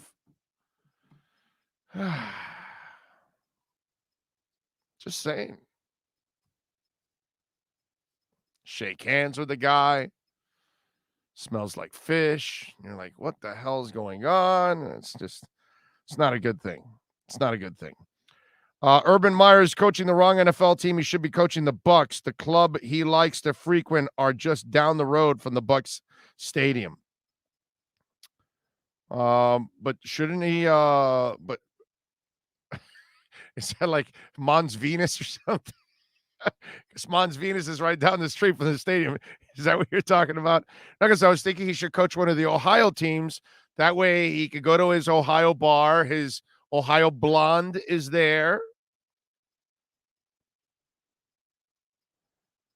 I think Tua is being set up to fail. A lot of pressure on him to come back and save the day. What if they lose to Jacksonville? I obviously hope not, but where do they go if they lose in London? Michael, listen, my brother, I don't want to like. I'm not a big fan on let's predict disaster all the time. You know what I mean? So let's wait till they get to that game and let's hope it is a win. If it's a loss, then we'll have to deal with it at that point. But right now, I don't want to talk about a hypothetical loss at the moment. Let me just enjoy the moment and hopefully for now enjoy the process, and maybe they'll be prepared for that game and they'll play well enough to win. And let's hope let's get to this game first on Sunday. This is a really difficult game. I want to see these guys show up and put together a solid effort against Tampa Bay. I'm not expecting them to win. I'm not demanding them to win. The following week, I'm demanding them to win. That one, I'm demanding them to win. But let's slow the roll. Let's not create a drama that hasn't been created yet. Let's not deal with disappointment when the disappointment hasn't happened yet. Let's not get pissed when we don't need to get pissed. You know what I'm saying? It's tough enough as it is. Let's just wait till we have to be mad about it, till we have to be disappointed about it. Right now, okay? Anthony says, I'm not hopeful everything turns around when Tua comes back. I'm deeply disturbed by the coaching and the fact that I don't know who all to blame. Players, coaching, scouting, management, etc. Well, everybody takes the blame right now, Anthony. That's the way you got to look at it, man. Everybody's failing right now. That's all. Right? You're 1-3, so the team is failing. The owner's failing. The general manager's failing. The scouting staff is failing. The coaching is failing. The players are failing. Us as fans, we're failing. It's just the way it is right now. Nobody should be getting a that a boy at any point. Nobody. But then again, did they deserve a that a boy at 0-7? No. Did they deserve a that a boy at 0-2? No. And they figured it out, right? That's why I keep saying let's pump the brakes. And I know it's really hard for a lot of you. You have just gone completely overboard on this. But this is why I keep begging you to show a little more patience for everybody, for Flo, for Greer, for Tua, for the O-line. Patience. We have not given everybody enough time. We have sped up the clock to the point that we're unrealistic right now. And what we have to do is, just like I was telling the gentleman, let's wait till we get to the Jags game. Let's have it play out, and then we can, our emotions will carry us after that. Same thing here. There's 13 games left. There's a lot of football left. They could end strong, and we'll feel better about the team. They still could make the playoffs. And then in the end, we were all, not we all, some of you will say, okay, I was overreacting. They weren't that bad.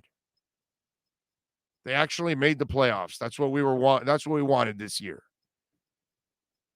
But let's not assume they're not going to make the playoffs. Let's not assume everybody on the offensive line sucks. Let's not assume that Tua is a failure. Let's not assume that Chris Greer did the wrong, things in personnel. Let's not assume that Flo is lost and can't figure it out. That's what some of you are doing, and it's not fair.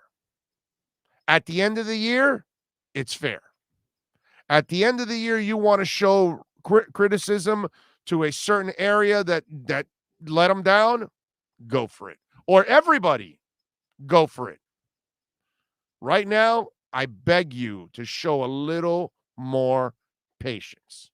That's all. That's all I'm asking. Big O, if you look back to X's rookie year, Noah's caliber is higher than X prospect coming out of college. Your thoughts? Michael, look, in the end, nobody remembers that X sucked his first year and wasn't anything and started to kind of develop in the second year. Really, he became the guy in the third year. But Jason Taylor wasn't anything real special in the first year. In the first couple of years, he also got banged up a lot because they ran at him. They used to run him over all the time the first 2 years. Year 3, he started to become Jason Taylor. His body got stronger. He was able to hold up more in the point of attack. People don't remember that Pat Surtain couldn't find the field his first year. They drafted him high too, and it took him a little while. People don't remember that Paul Soliai was useless for 3 years. You know what I mean? People won't remember that Drew Brees sucked for 3 years. People won't remember that Eric Moulds was a perennial Pro Bowler that was terrible for 2 years as a wide receiver for the Bills. Terrible for 2 years. I could go on and on and on and on and talk about players that it took them a while to actually figure it out. And it's happened many, many times over. And some of us are giving up on players a couple of games in. We already had people saying Jalen Phillips is a bust. It's like, what the hell are you doing? He just started playing. And now he's starting to play a little better. And we got plenty of people that have given up on all the old linemen, and all of them have 1 year of experience. One guy's a rookie. I mean, come on. It just gets crazy, dude. We're making judgments on Tua 10 games and 9 plays in. Do you know how many quarterbacks in the history of the league took them several years to figure it out? From Len Dawson to Drew Brees, guys, there are plenty of Fran Tarkenton. There are plenty of guys that bounced around and could not figure it out. It took them Rich Gannon. Not that I want Tua to take 7-9 years to figure it out, but Rich Gannon bounced around the league, Kansas City, Minnesota, all that stuff. And then finally, in year whatever the hell it was, like 10 or 12 or whatever, he ends up in Oakland in the perfect system that fit him. And he ends up, I think he won an MVP or was an MVP candidate or something. Stephen Davis was useless as a running back for like 3 years, I think it was. Like in year 4 or 5, he became a perennial Pro Bowler for several years. I mean, I could go on and on and on and talk about all kinds of players that turned out to be good players, and some of them, they did not start off the right way. It's normal. Look, Christian Wilkins now might be playing his best football in his 3rd year. I told you Soliai didn't show up till his 4th year. I mean, yes, I would love for every player that you draft that on their first game and their first year, they start playing well right from I would love everybody to be Zach Thomas. But they're not. They're just not. Sometimes you're going to be Mike Gesicki, and you'll be terrible for a whole season. And then the light starts coming on in the second season. Josh Allen. There you go, to extreme. You know how bad Josh Allen was his first year? I mean, this is normal in the NFL. Cameron Wake. Dana, thank you. Cameron Wake he wasn't good enough to be in the league. They sent his ass to Canada. with Mark Dixon, with Joe Theismann, with Jeff Garcia. Okay? These are all people that got kicked out of the NFL and had to go to the CFL to then come back and have terrific careers, by the way. Joe Theismann had a terrific career. Jeff Garcia had a terrific career. Mark Dixon had a terrific career. Obviously, Cam Wake was fantastic. I mean, it's Warren Moon, exactly. Warren Moon, the best one of all of them. Hall of Famer. An NFL Hall of Famer was sent to the CFL. And he became a Hall of Famer after. I mean, it's the way it is. I just wish we had a little more patience. That's all. That's all I want. Just a little bit of patience. We want things just too quickly. And we want to decide on everything. Notice, it's 4 games. Nobody complained about them for the first 2 years. We were all satisfied with the progress since they took over and tore it down. And then all of a sudden, 1 month of football, and you're throwing everything out the window. It's just odd. Let's let the season play out. Don't let your anger take over. And don't put on them what happened 4 years ago, 8 years ago, 12 years ago, 16 years ago, 20 years ago, 24 years ago. Don't put any of that on them. That's not, they weren't in charge. They're starting their 3rd season. They're 4 games in. You judge them by 2019 and on. You don't judge them by anything that happened before that. These guys are completely in charge from 19 on. That's how they should be judged. Every time I hear people talking about years past and all that, it's just a bunch of crap. It's the same, I was talking with Steve Sefkis from the Sun Sentinel about this. The people that talk about Tua's height and arm strength, you're full of shit. Okay? You're full of shit. All you're doing is piling on because he hasn't played well right now and he's injured. That's it. He's not failing at the moment because his arm strength or his height. Because there's plenty of examples of guys that didn't have an arm, the aforementioned Fran Tarkenton, or Bob Greasy, or Drew Brees, or Chad Pennington. We could talk about several guys over the history of the NFL, Joe Montana, and Tua's arm is as good as those guys or maybe even better than some of those guys, and yet some of them are even in the Hall of Fame. So, full of crap. And then the height thing, well, Drew Brees wasn't tall. Russell Wilson isn't tall, right? So don't give me this tall shit either. But this is the cheesy thing that people do because all of a sudden he's not playing well and he's not, right now in your eyes, he's not the answer when it's really the supporting cast around him sucks. And I'm sorry, he's not built like 6'5". I get it. He doesn't have Cam Newton's body, so he can't be your punching bag. So you got to protect him, but that's where the coach in the front office failed. They put too many young guys in front of him. That's not Tua's fault. That's their fault. But because things aren't going well, you lazily throw in the height and the arm strength when that has nothing to do with what's going on. What it has to do everything with is that there is no supporting cast. There isn't an offensive line that will block. There isn't a dominant running game. And there aren't dominant receivers either. You got good receivers, but you don't have dominant receivers. There is no Mike Evans on this team. Oh, and by the way, there isn't a genius offensive line coach. There isn't a genius offensive coordinators. They're both also unproven. That's what you've given Tua. Unproven people, unproven players, and that's how you expect it to succeed. Come on, man. Come on. So it's weak ass piling on Tua. You want to talk about his injury history? I got no problem with that. I got no argument. Don't give me this crap. Oh, his arm isn't strong enough. Oh, he isn't tall enough. When there are several examples of guys that have the same or lesser arm or the same height or lesser height, and they're surviving in the NFL.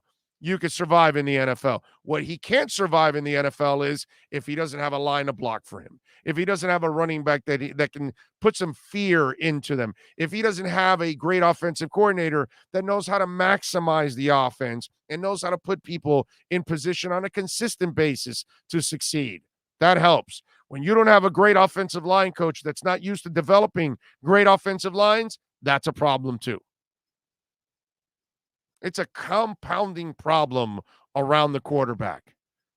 It's not as simple as, oh, he's too short and his arm isn't strong. Come on, man. Just doesn't make any sense. Let's bring back Cleo Lemon. Yeah. Tua's injury prone. No, not sure if he will have a long career, unfortunately. Michael, he won't have a long career. If they can't build an offensive line in front of him, he will not have a career, period. He will be out of football within the first couple of years. Guaranteed. So, again, he can have a longer football career if you'd actually block. Oh, just haven't seen anything special from Tua. How do you see something special from Tua when there's nothing around him? You tell me. I don't see anything around him that's special so far. Not special coaches, not a special offensive line, not special weapons. What are we doing? Waddle might be special, but he's still a rookie. Devontae Parker's not special. Neither is Preston Williams right now. Will Fuller can't even stay healthy. The running backs, anything special there? I mean, Joe Montana got to be special because he also has Jerry Rice and Taylor and a hell of a tight end. Oh, and by the way, a Hall of Fame caliber running back too, and Roger Craig. Oh, and by the way, Bill Walsh. Andy Reid, right? Yeah, Mahomes is special, but he also has Tyreek Hill. He also has Travis Kelce and has had a plethora of running backs. Oh, and by the way, Andy Reid. I mean, Tom Brady's special, but he's also got Mike Evans and Godwin and Brown and Gronk and Brait and, come on, dude. Let's go. It's nice for Aaron Rodgers to be special, but he also has Devontae Adams, and he's had a running game. I mean, a little help, please. Would be nice. Marino is great, but he also had the Marks brothers. They weren't no slouches. Those weren't two schmucks that were on the outsides. Those were dominant. Those are Hall of Fame caliber receivers. They both should be in the Hall of Fame. It's a crime that they're not in the Hall of Fame. You need help, man. Okay? You wanted special? Well, when he was in Alabama, it looked special. Well, why? He had special around him. Come on. I mean, look, it's great when you can be Phil Simms, to go with your argument and help you out a little bit. And you've got Ingram and McConkey. Okay, so you're not that special there, but Mark Bavaro was special. Right? O.J. Anderson was a solid back, a Hall of Fame worthy back, because that guy was special when he was with the Cardinals. He was more of an older veteran for the Giants, won the MVP and everything, but you know what they were special at? Defense. They were special. So when you're Trent Dilfer, you got a special defense. When you're, Brad Johnson, you had a special defense. See what I'm saying? When you're Rex Grossman, yeah, you got to the Super Bowl, but you had a special defense. You understand what I'm saying? There's nothing special right now around Tua. So I'm just saying you gotta have some help. You just can't do it all by your lonesome, man. You got to have great coaching, got to have great preparation. You got to have some talent to help you out. I'm sorry. I look around Tua, and all there is inexperience and nothing special. So you guys want a little too much out of nothing. That's the problem sometimes. Big O, we started good running the ball last week, but in the first half stats, 4 rushes, Brown, 2 passes, third down backs, play calling very suspect. Jose, we're talking about inexperienced offensive coordinators. What can I tell you, my brother? I can't defend them. I'm not defending them. You are 1,000% right. There's a lot of things I can question on that offense. Why do you throw to Parker late and not throwing early? Well, the first time that Brissett misses a guy downfield in the first quarter, in the first couple minutes, I'm the offensive coordinator. I'm pulling him aside. I'm saying, yo, don't ever do that again. Okay? We got to make the damn play. I don't want to see this anymore. And I'd make his life a living hell if he's going to play coward football the entire time. So it's up to the coaches, man. Up to the coaches. Miami could have a special defense if they could stay healthy and were disciplined like they were last year, but they're not. They're not. And they weren't special. They were opportunistic last year. Not special. Okay? Huge difference. And when we say special, we say doomsday. When we say special, we say steel curtain. When we say special, we say no name. When we say special, we say killer bees. When we say special, we mean the 01 Bucks, because I don't know, they didn't have a name, right? The 03 Ravens, the 16 Broncos.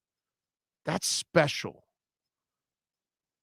Miami's defense is they were closer to being special with Jason Taylor and Trace Armstrong and Tim Bowens and Madison and Surtain and all that. That, my friend, was special. That's a better defense. This defense doesn't come close to that. Not even close. Jason Taylor alone is better than the entire Miami defensive line. And Tim Bowens, please. I like Wilkins. He's not Bowens. Just saying. So there's no special. Miami's defense is nowhere near special. Opportunistic, I'll give you, but not special. They were a bend, don't break defense. That's not special. Yes, I know, Zach Thomas. No, Louis Oliver was not there. Let's see. Just curious if you know anything on why Chad O'Shea was fired in 19. What was it? Because he wanted Rosen. I have a feeling Greer was a snake and pointed fingers. I have no idea, my brother. I have no idea. I'd love to tell you that I know the dirt or whatever, but obviously, whatever it was, he wasn't happy with Chad O'Shea. Like he hasn't been happy with any of his offensive coordinators. But that's his job, and that's part of being a young coach is figure out your staff. But you better figure it out because you can't keep having the problems. That falls on you then eventually.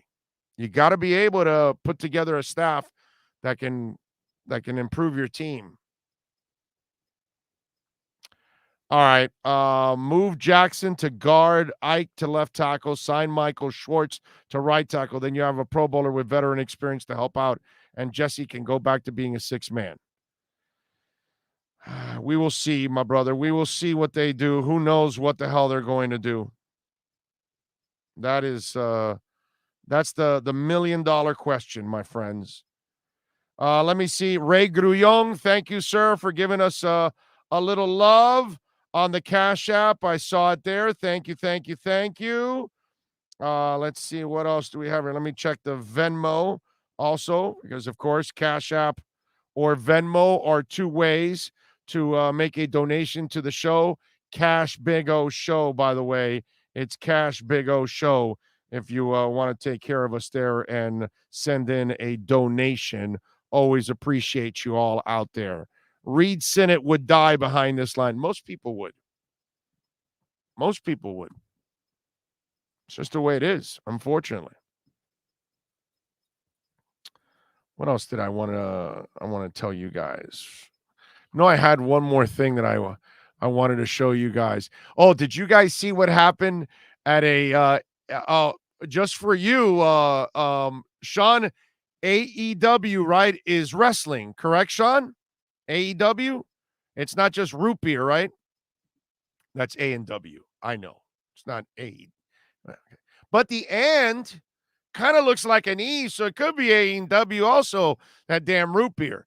So they had an AEW. Did you see the event in Philly, Sean? Yeah, last night, yes.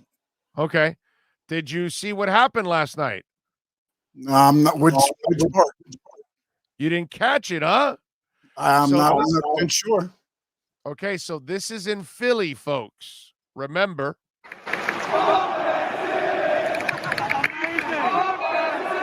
That would be before the show.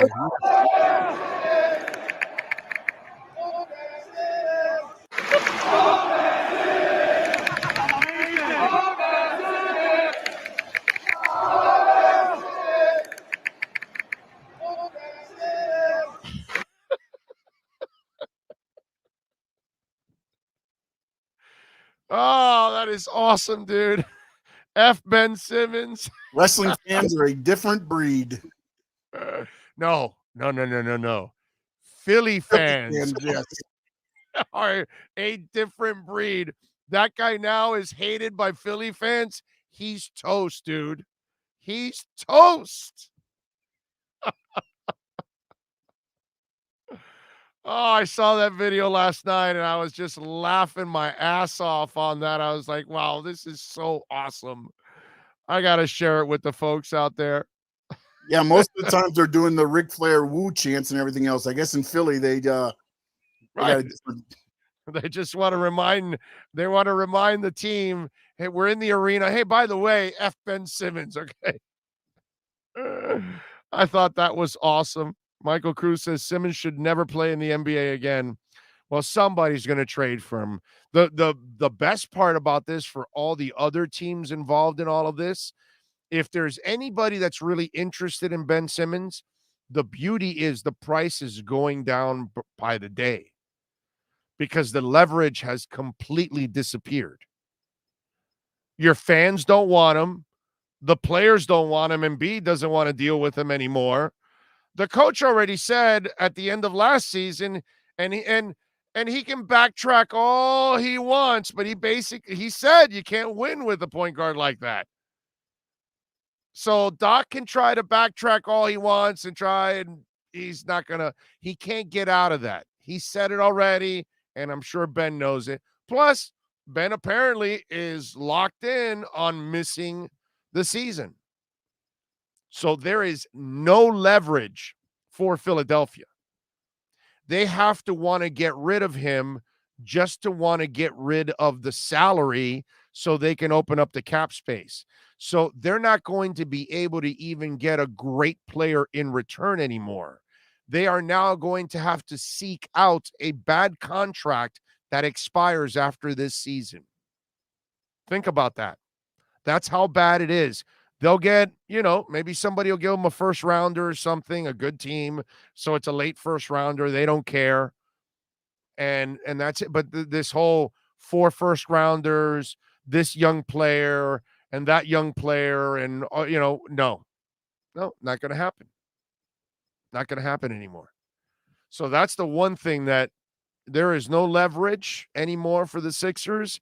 And if you are interested in Ben Simmons, which is ballsy on your part, you and in order for you to convert him into a good player, you got a lot of work to do. Okay? But you won't have to pay nearly as much. And you know the twisted part? And I've told you this before. The Heat is the team that can save him. The Heat is the team that has the coaching staff that knows how to resurrect players, get them going in the right direction. Not that I want him here, as I've always prefaced it every time by telling you, I don't want him here at all. I don't like his attitude. I don't like his demeanor. I think he's kind of a punk. So it's not just that he can't shoot. I don't like him, period. I don't think he's a pro. I think he's a punk-ass Generation Z schmuck. Okay? That's what I think. So there's a lot of these Generation Z schmucks out there that they are not looking at life the right way. And they've got these ideas that are just... So I want nothing to do with Ben Simmons. Let me be clear.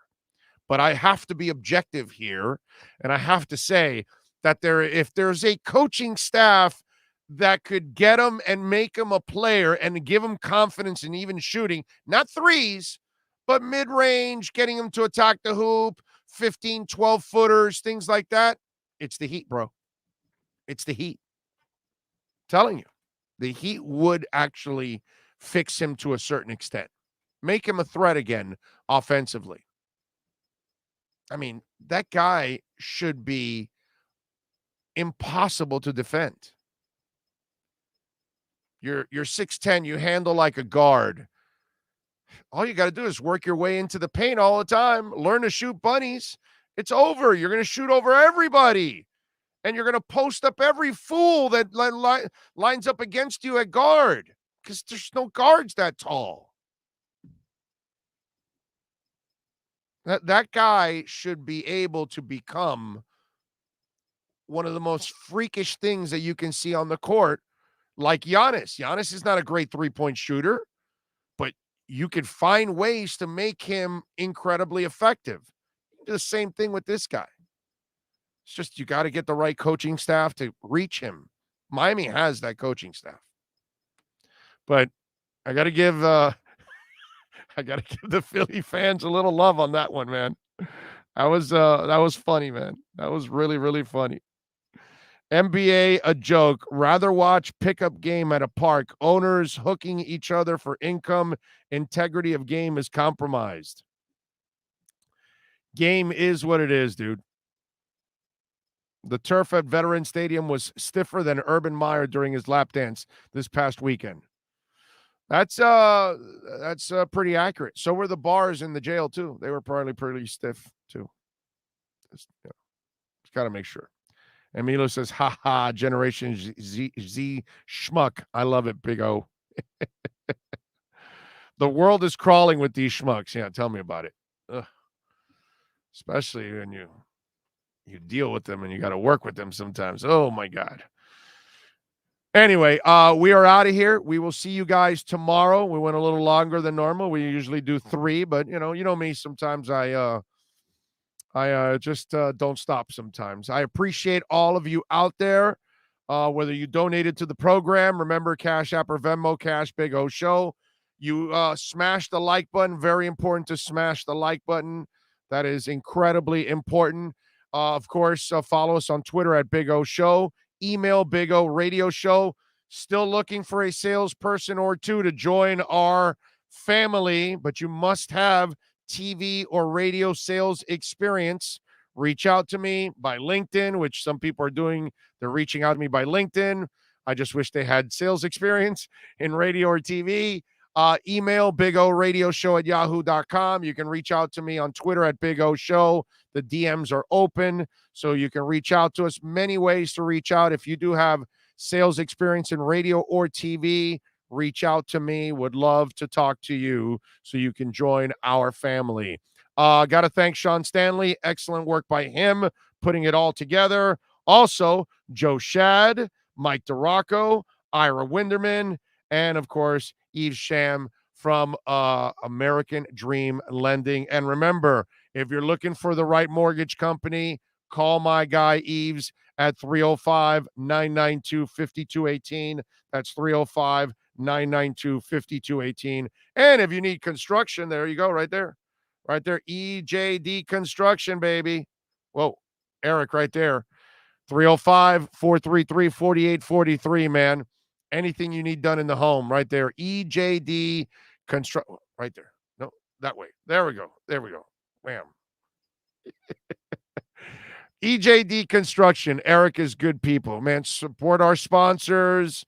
We really need it. And of course, appreciate all of you for keeping it locked here. We will see you tomorrow. It'll be Friday. Same time, same place, same bat channel. Have a good one. This is the Big O Show.